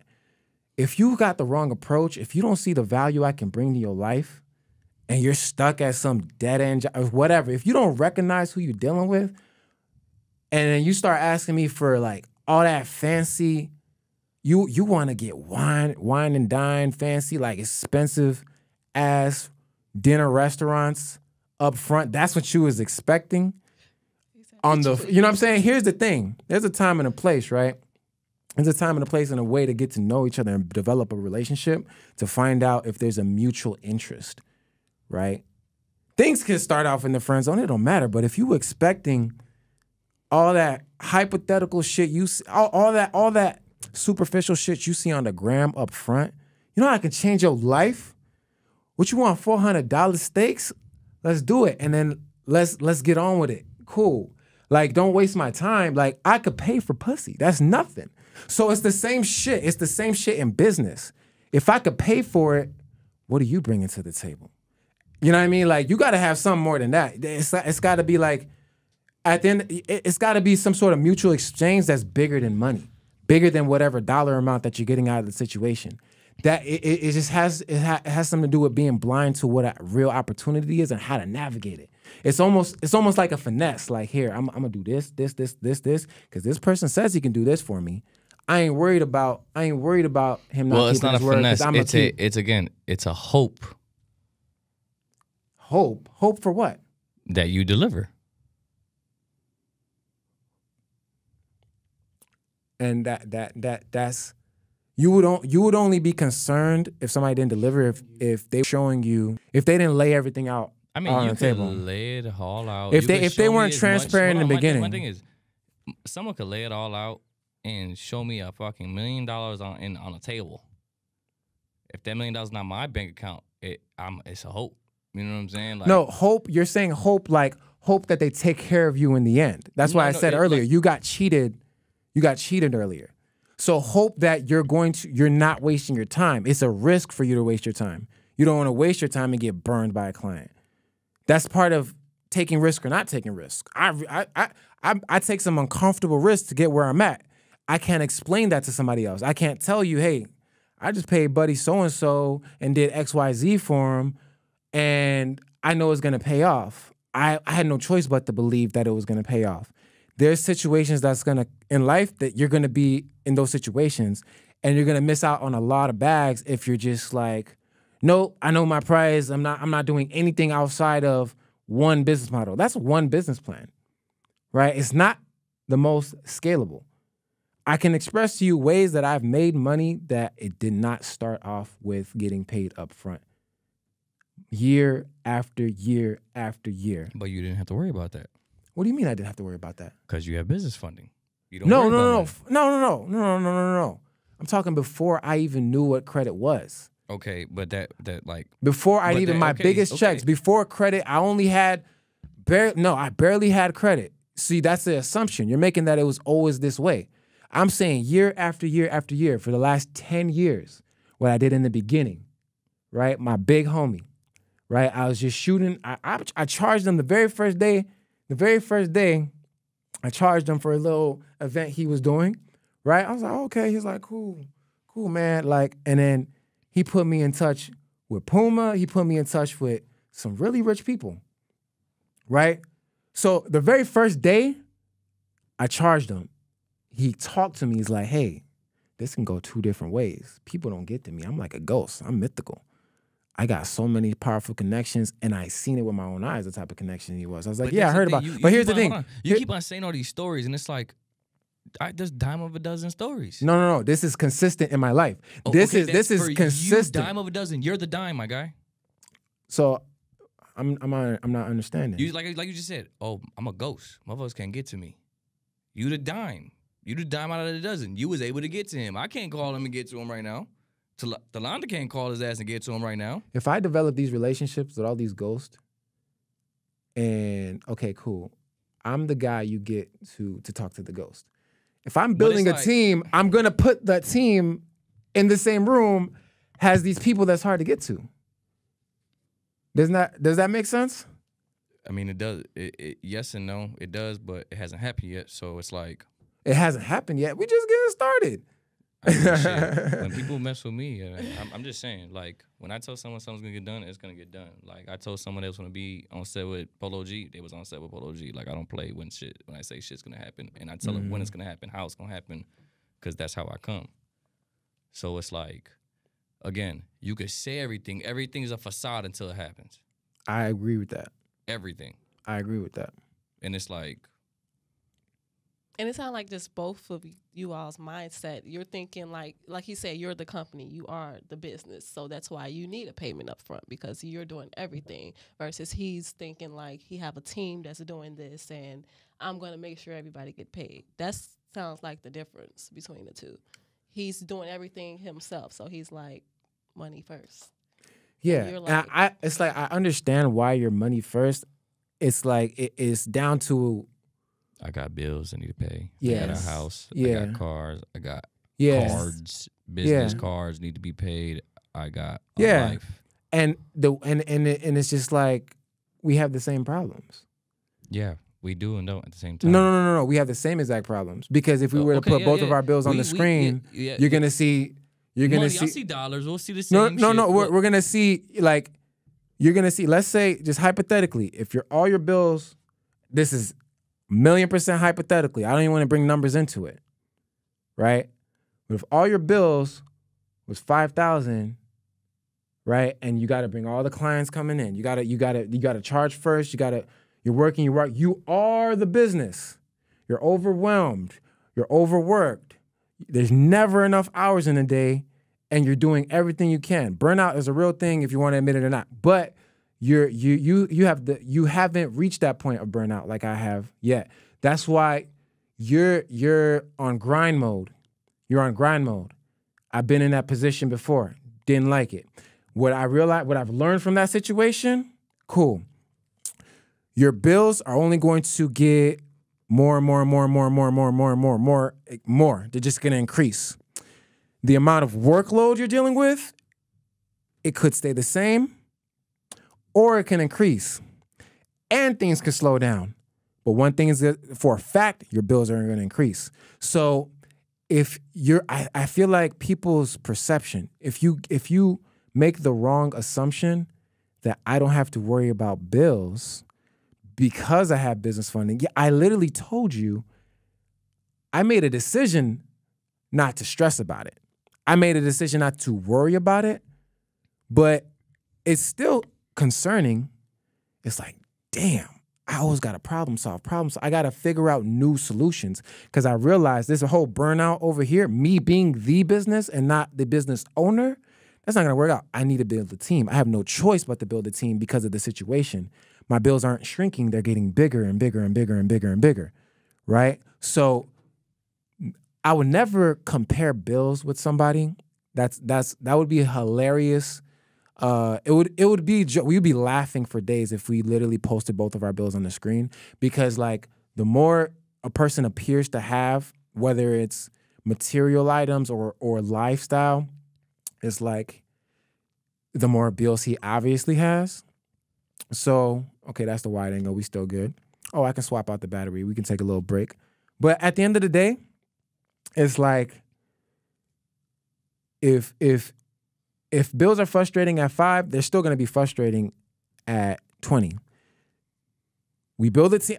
If I lay out a business plan, a blueprint that we can follow so that nobody's actually stressed or worried about bills, that's the blueprint we should follow.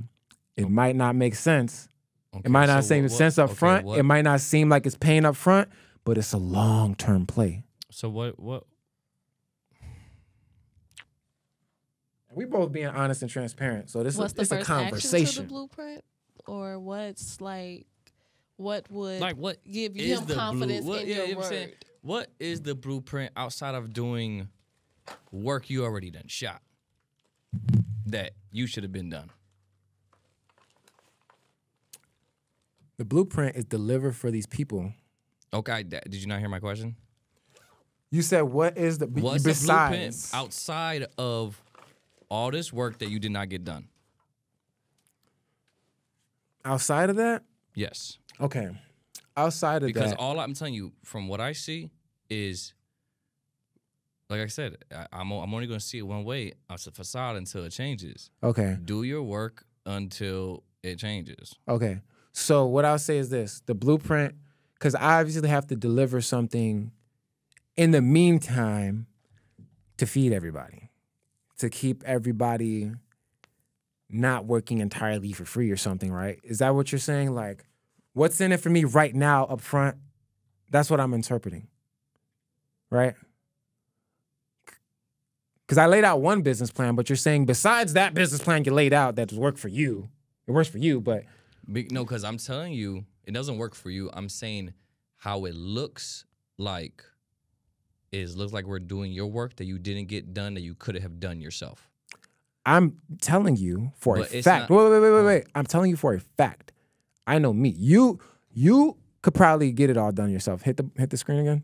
You could probably get it all done yourself. I literally couldn't. Why? I admitted that to Why? you on day one. But why? I was overwhelmed. I was overworked. There's not enough hours in a day. It was literally impossible. There's only enough hours in a day.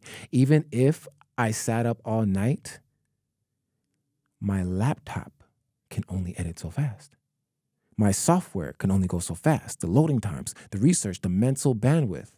Trying to scale a business, having multiple businesses, 5 different sets of to-do lists with no assistance. So I'm literally growing, right?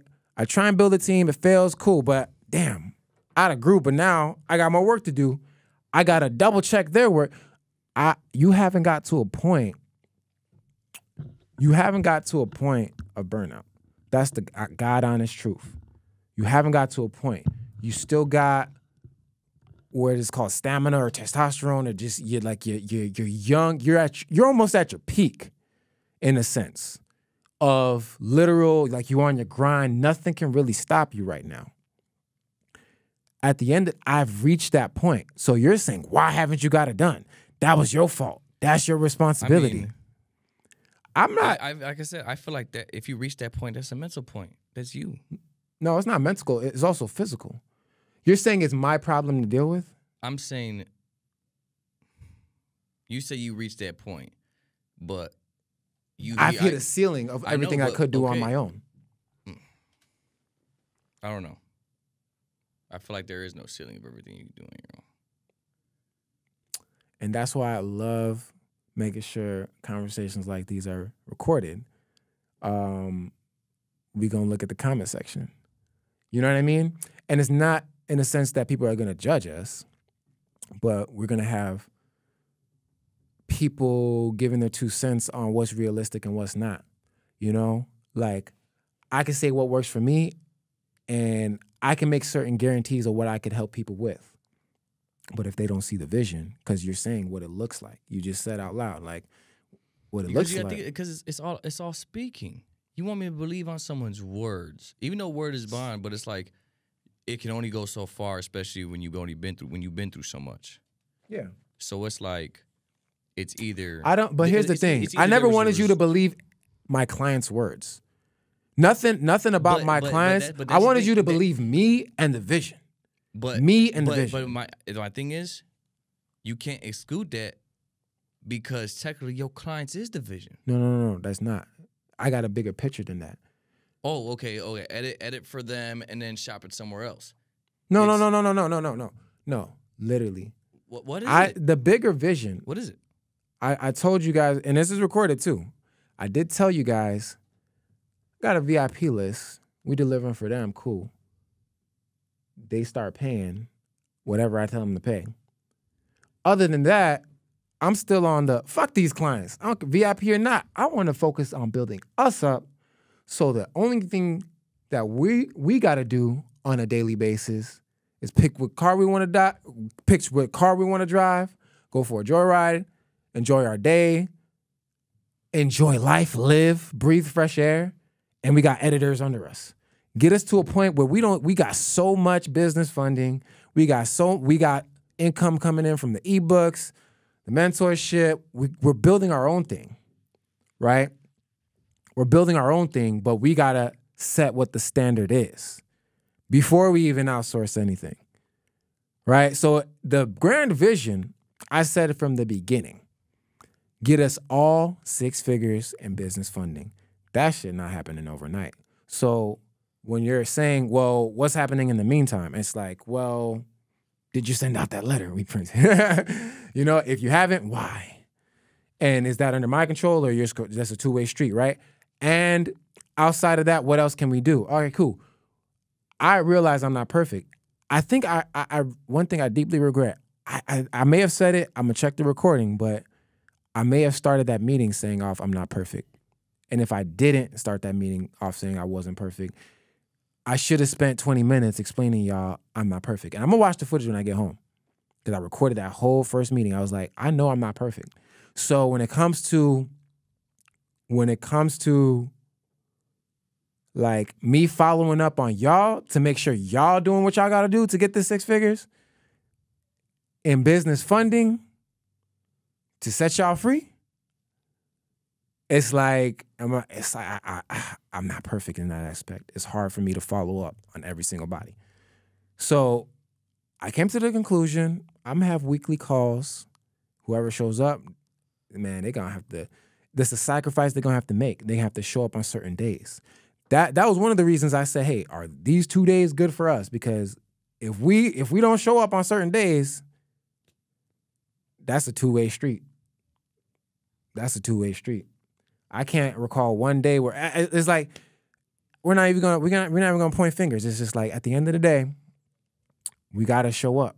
If we say, hey, these 2 days I can show up, at least budget out 90 days. At least budget a 90-day. Hey, if nothing happens in 90 days, you have me working for you, doing all this. You got to have a certain amount of trust because it is a risk. Because at the end of the day, there's no situation where you're not taking a risk.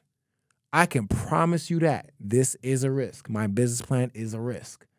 I can give you my word, which makes it not risky because of the type of person that I am. So it would take trust and developing that relationship and then paying attention.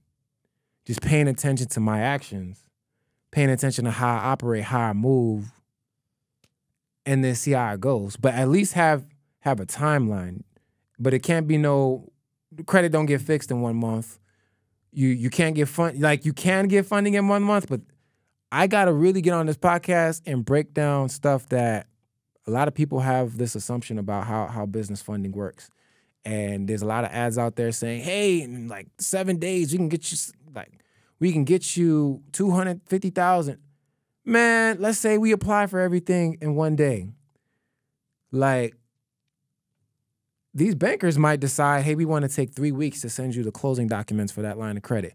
Or because we're not just applying online and you get a quick instant decision, or you get a denial, or you get a pending status, 7 to 10 business days will let you know. I can tell you almost every client is really consulting and coaching for every business funding client. It's literally a marathon. Nothing about this is a sprint. Every single client, I got clients since November been trying to get funding. They literally had over a 750 credit score since November. And then something will come up. Oh, I got to get this inquiry because I got a home emergency. It's always these little, I'm trying to max out that. I tried to pay down that utilization, blah, blah, blah, blah. It's always something where, like, I'm never going to sell a dream. It's a more, you got to understand how it works, but it's going to take time. You know what I mean? So I would say with this situation, we only a few weeks in, minus the days that we didn't even show up. For the days that we both promised each other that we showing up on those days, no matter what. We both get, you know what I mean? Like, so. It's been about a month. It's been about a month? Damn, it seems like we got a lot done in that month. As far as like posting 3 podcasts, because that's supposed to be a weekly thing. Like I had to edit that joint myself, render out the joints. Like I still haven't, you know what I mean? For as many of us was in the room, you know, edit it and then watch it back, look for flaws, re-render it, crop out the sound bites and the reels. You know what I mean? I hate saying you know what I mean so many fucking times, but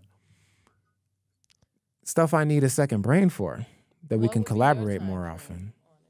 CBO. I think all the cameras are dying out. All of them? That one over there just... No, the camera that's on me is out. Oh, shit. I need the big one.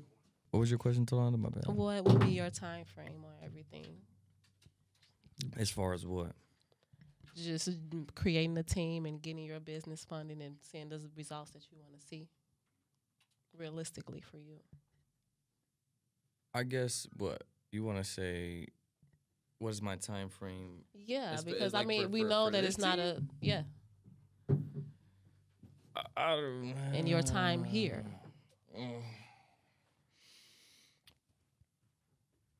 Realistically, probably till I go on my cruise, September 17th is when I am gonna see if this is really something or not.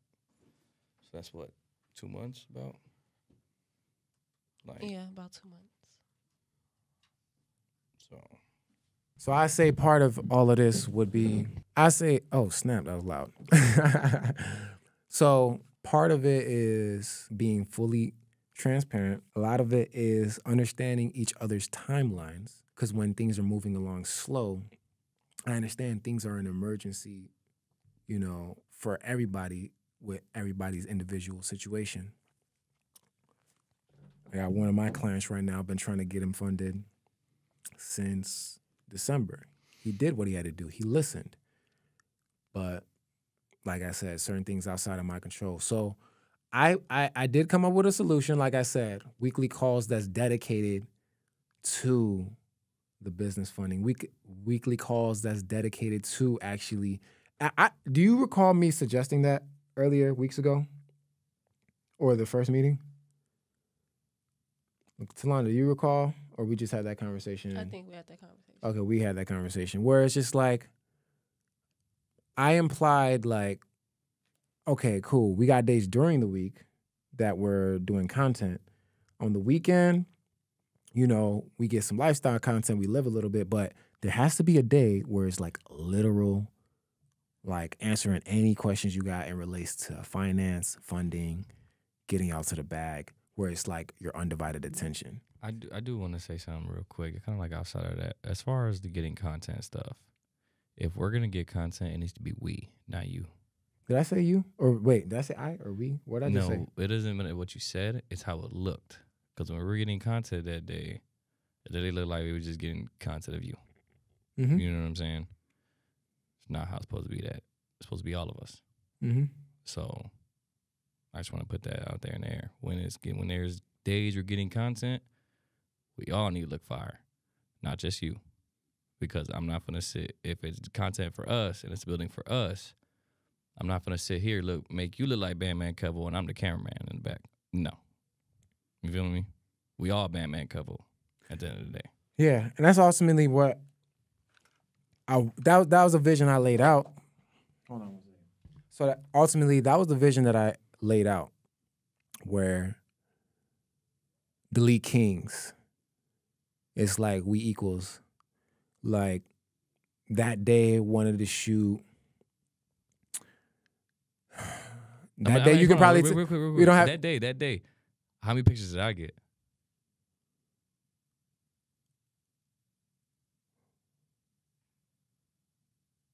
Zero.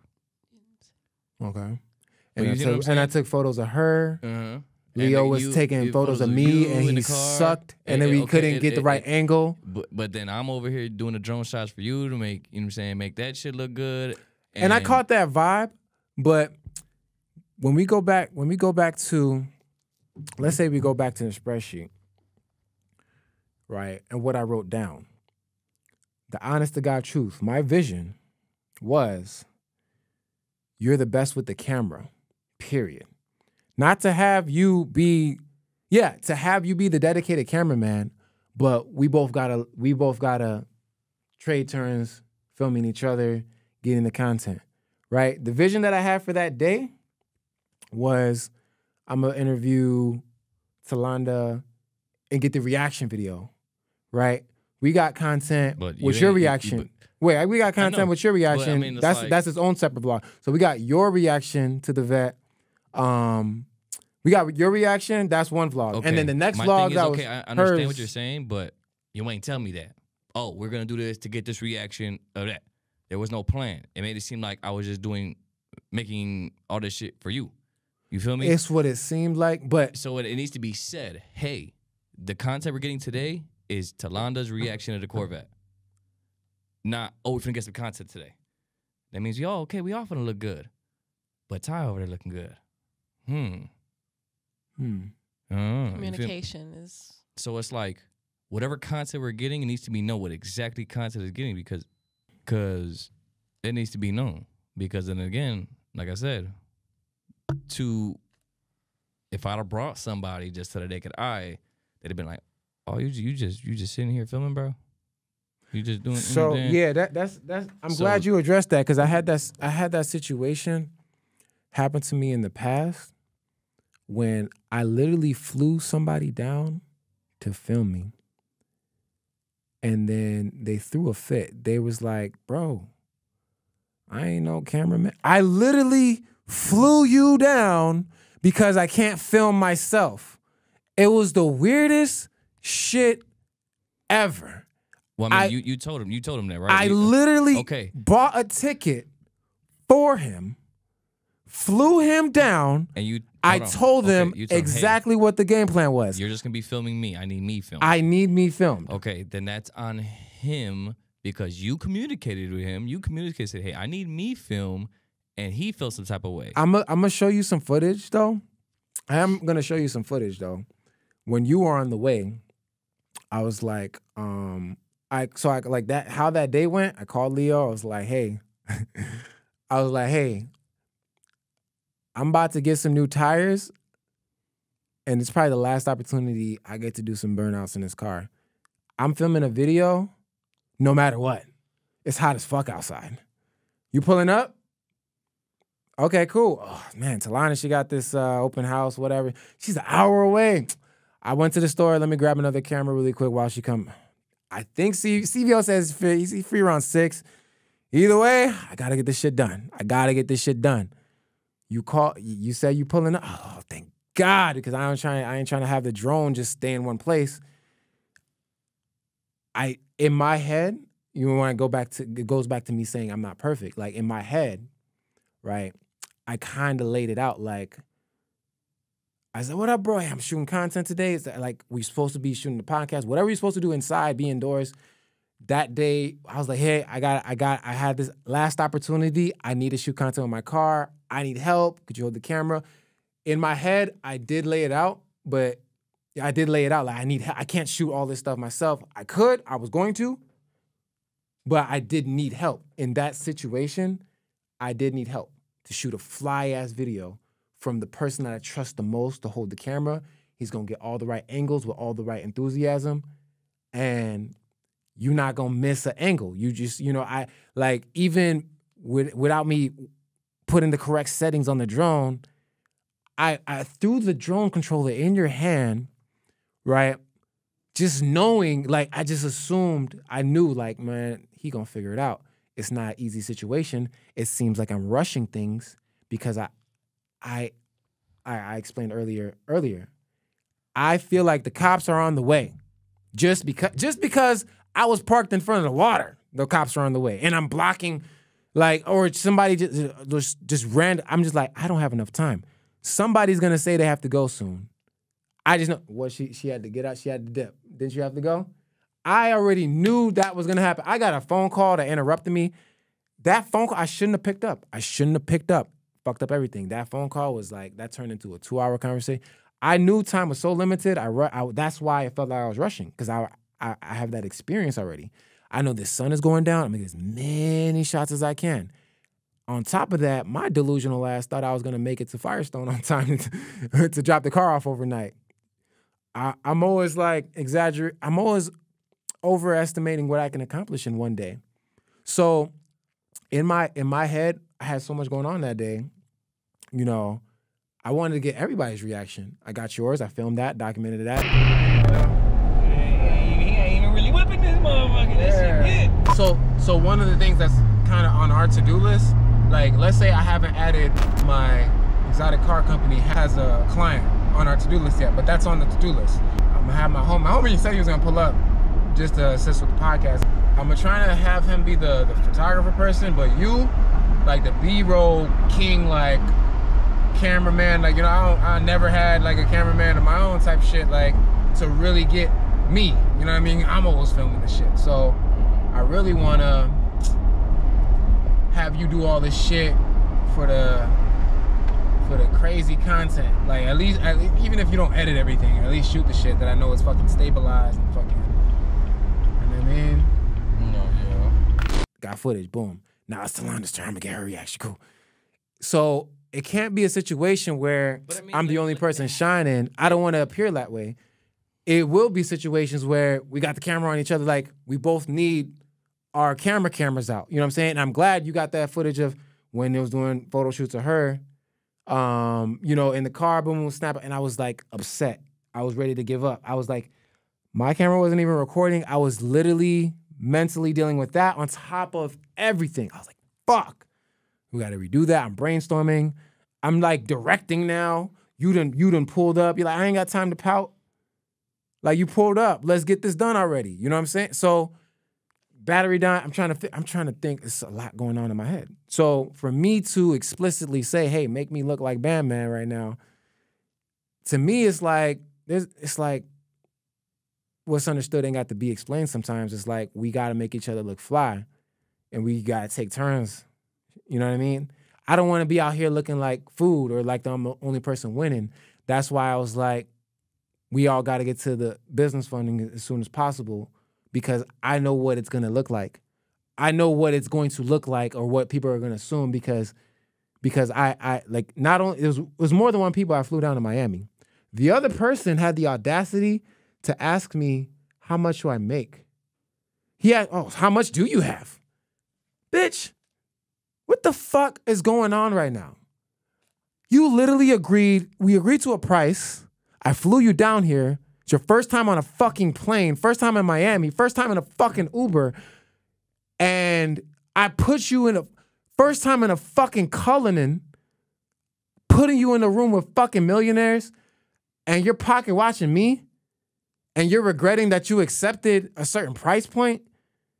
Bitch, there's more than where that came from. There's a lot more where this comes from. This is a regular. I'm in the room with people like this all the time. Don't try and steal my client. Actually, so how much is the client paying? What the fuck that got to do with you doing what you agreed to do? Like, doing what you agreed to do. Like, are you gonna cut me out and go directly to the client? Well, do you know how I found a client? That comes from not everyone's meant to be a boss. Yeah, but I think questions like that, how much do you make, or how, I don't think that's niggas be like, pocket watching, but they don't know. They don't even know how the money's moving around. But I mean, things you have to think about it. IRS does that shit, but not. But my thing is this though. When you told them, hey, we're gonna be in Cullinans, we're gonna be in all this, you're gonna be around millionaires. Was that said? Yeah, I literally said, we are going down to Miami, and I'm going to be driving a Lamborghini in the busiest, most popular, famous highway in Miami, and I need you to film that shit and make me look like I'm the GOAT. Niggas knew the game. Niggas landed. I laid out the whole game plan. Well, did you also tell them things that they weren't going to do? Like, hey, you're not going to drive this. You're not going to be able to do this. Yeah. They knew exactly what they was there for. I said, you were going to sit in the, you were going to, before I booked this flight, hey, you can film from a moving car, right? They confirmed everything. So I didn't even think I was going to bring up this situation, but it's a beautiful thing that it came up so I can get off my chest. Situations like that got me thinking, am I crazy? I literally lost my mind. And this happened multiple times where it's like, in my head, I let people know what I'm up to up front. We're getting content. I just need the enthusiasm to be there. It's like, it doesn't have to be just me shining. Like, I mean, that's not the ultimate goal. You gotta think about it. Real shit. You bring in a camera. Even for me right now, if I brought, some random cameraman, or I hit him, I was like, hey, we need to do this, that. I'm gonna tell you right now, if we would have did exactly what you did, I'd have went to, like, I was in Cali. I got shit on my Instagram right now, Lambos, Urises, all that. If I would have went to Cali and told someone, hey, you finna be filming me looking hella good in Lambos, this and that, the third, I'm pretty sure in their head they're like, man, I want some pictures too. You know what I'm saying? I want, you know what I'm saying? Like, it's not a lifestyle that they, it's a brand new lifestyle. They don't know what the hell's going on. They're new to this shit.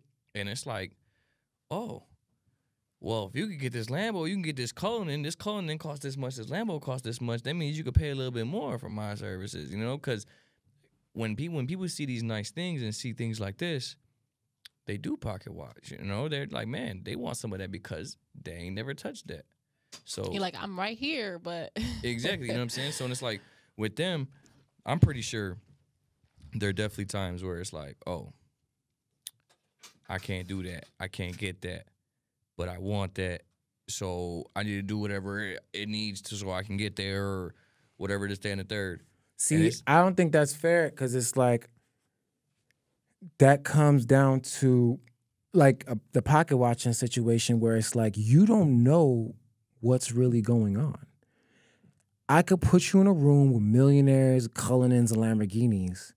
If you jump to the conclusion that all this shit is just easy, that you don't understand the investment that it took to even get in this room, you don't know all the behind the scenes. You don't know what it really took, right? But people jump to conclusions. But that's why they pocket watch, because they don't know and they want to know. Yeah, but that takes time. That takes time. That comes from being in the room and keep staying involved. It takes time, but at that point, you got to think about how it looks to them. I did think about how it looks. Like if I go on a shopping, if I hire somebody to shoot something, I literally tell you, I'm about to go on a shopping spree.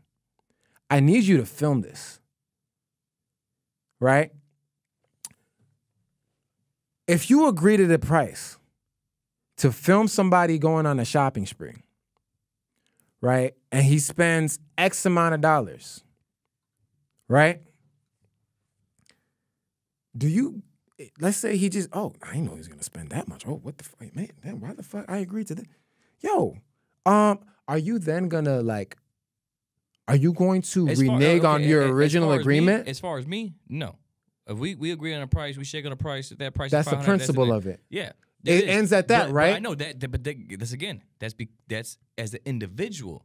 Not many motherfuckers are like that. Okay, so all I'm saying is I found this out the hard way to the point where it's like motherfuckers is pocket watching so hard they had the audacity to ask me what was in my bank account, which was an impressive amount. It would have shut his ass up. But it's like, what is the point we're getting to?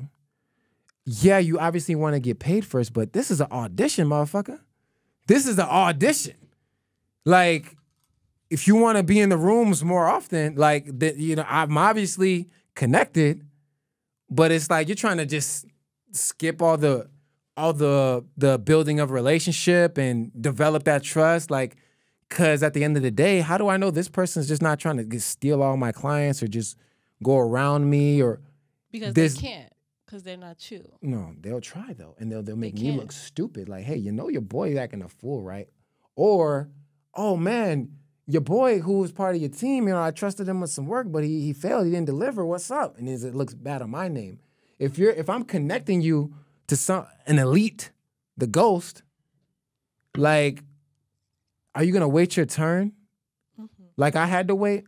Are you willing to shoot for them for free? Or are you going to ask them for a deposit up front? Well, how are you going to handle the transaction the same way I did? They don't know what's going on. They have no fucking clue. That's all I'm saying is like, end of the day, it's like, you be patient and wait your turn. Like, things will play out how they need to play out. I just need a little bit of people to, I just need a little bit of trust in the sense like, I wouldn't ask nobody to like, just blindly trust me, but let's pace the shit. Let's make sure that we both absolutely. And that comes with questions though from people. Like you see people on the internet all the time saying, "Oh, I made this much this year off this deal." Like I feel like that you have to be confident in expressing how much you make a year or how much you made on a deal, because those people around you do want to know that. Like. You see gurus on the internet all the time. That's how they get people, coming to them because they're expressing how much they've made.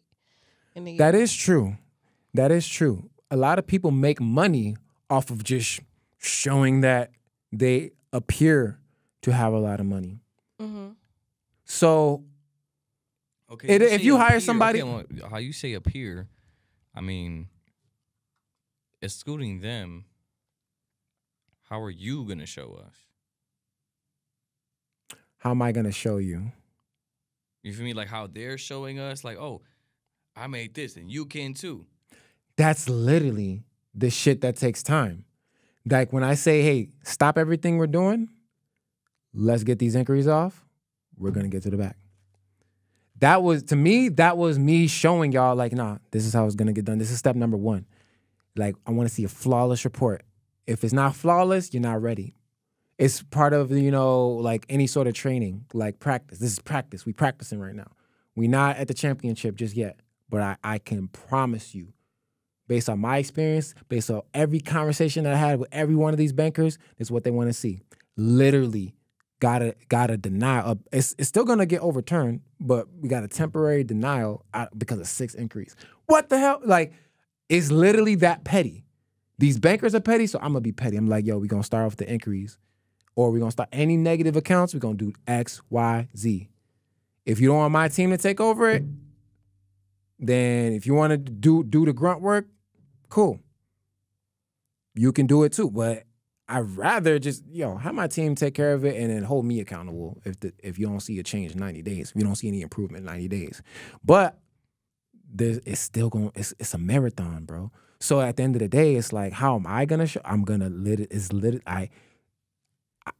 like I said, I'm gonna take the step to making sure there's dedicated calls dedicated to just that and nothing else. But I'ma still need things done in a timely manner as well, because once I get that sauce, that intellectual property is gone. Is there?